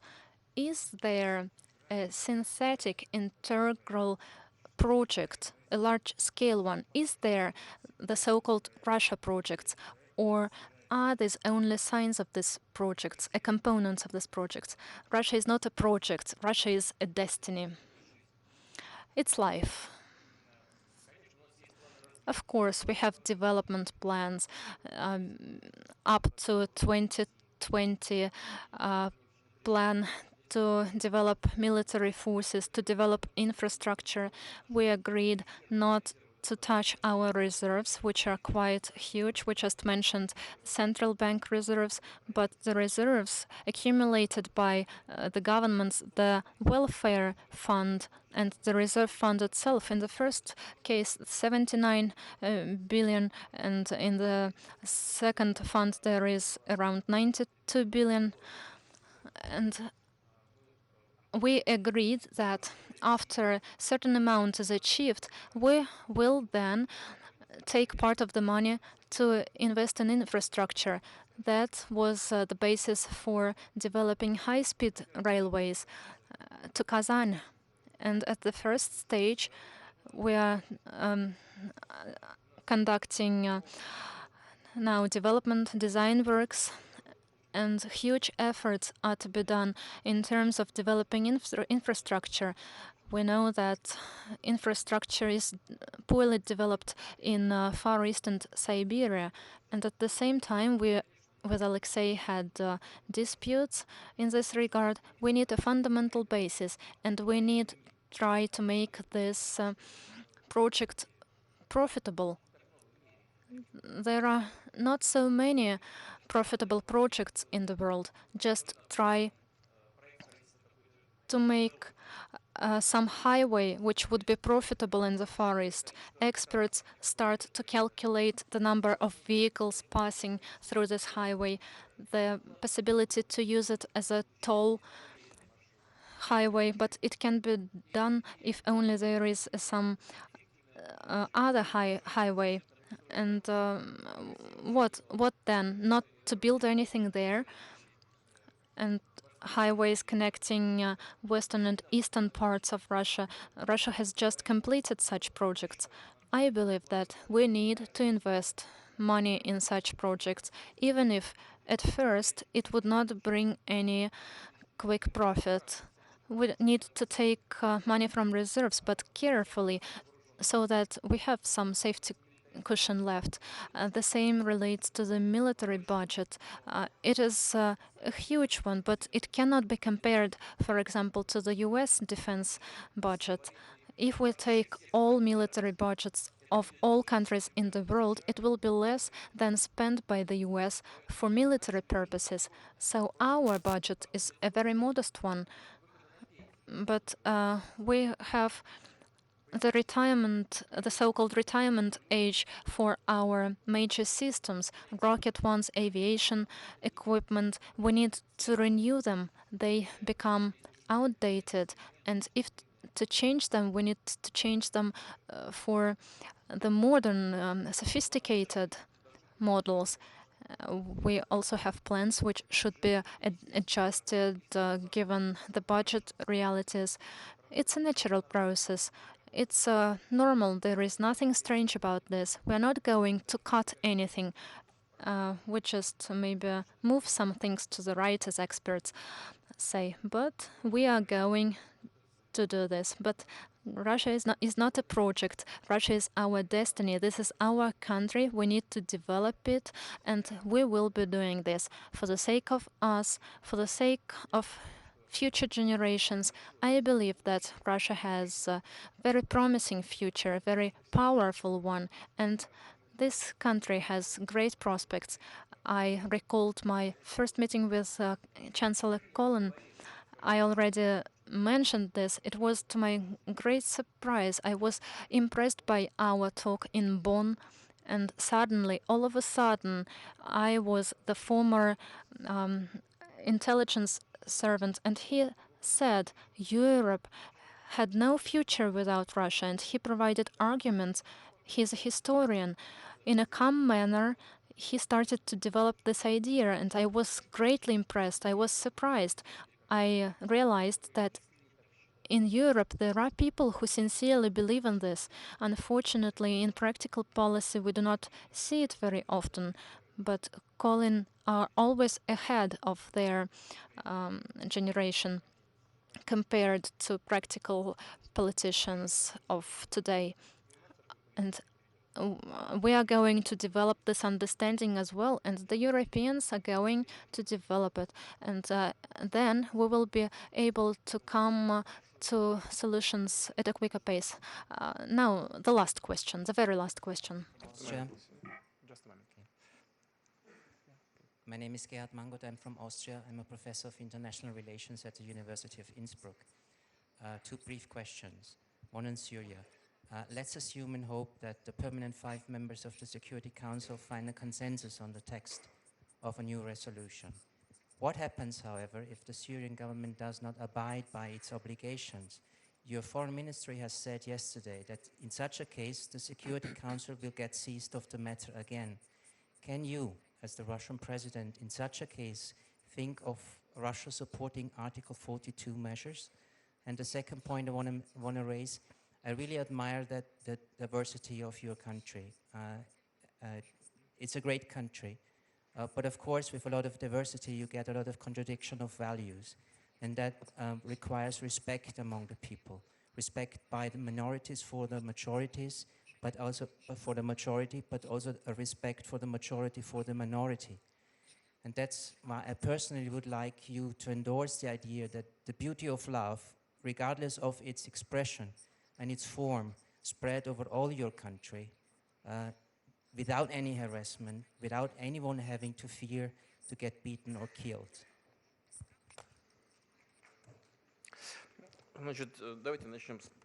Let us start with the last part of your question. We do not have any oppression on the gender basis. Russia does not have any laws punishing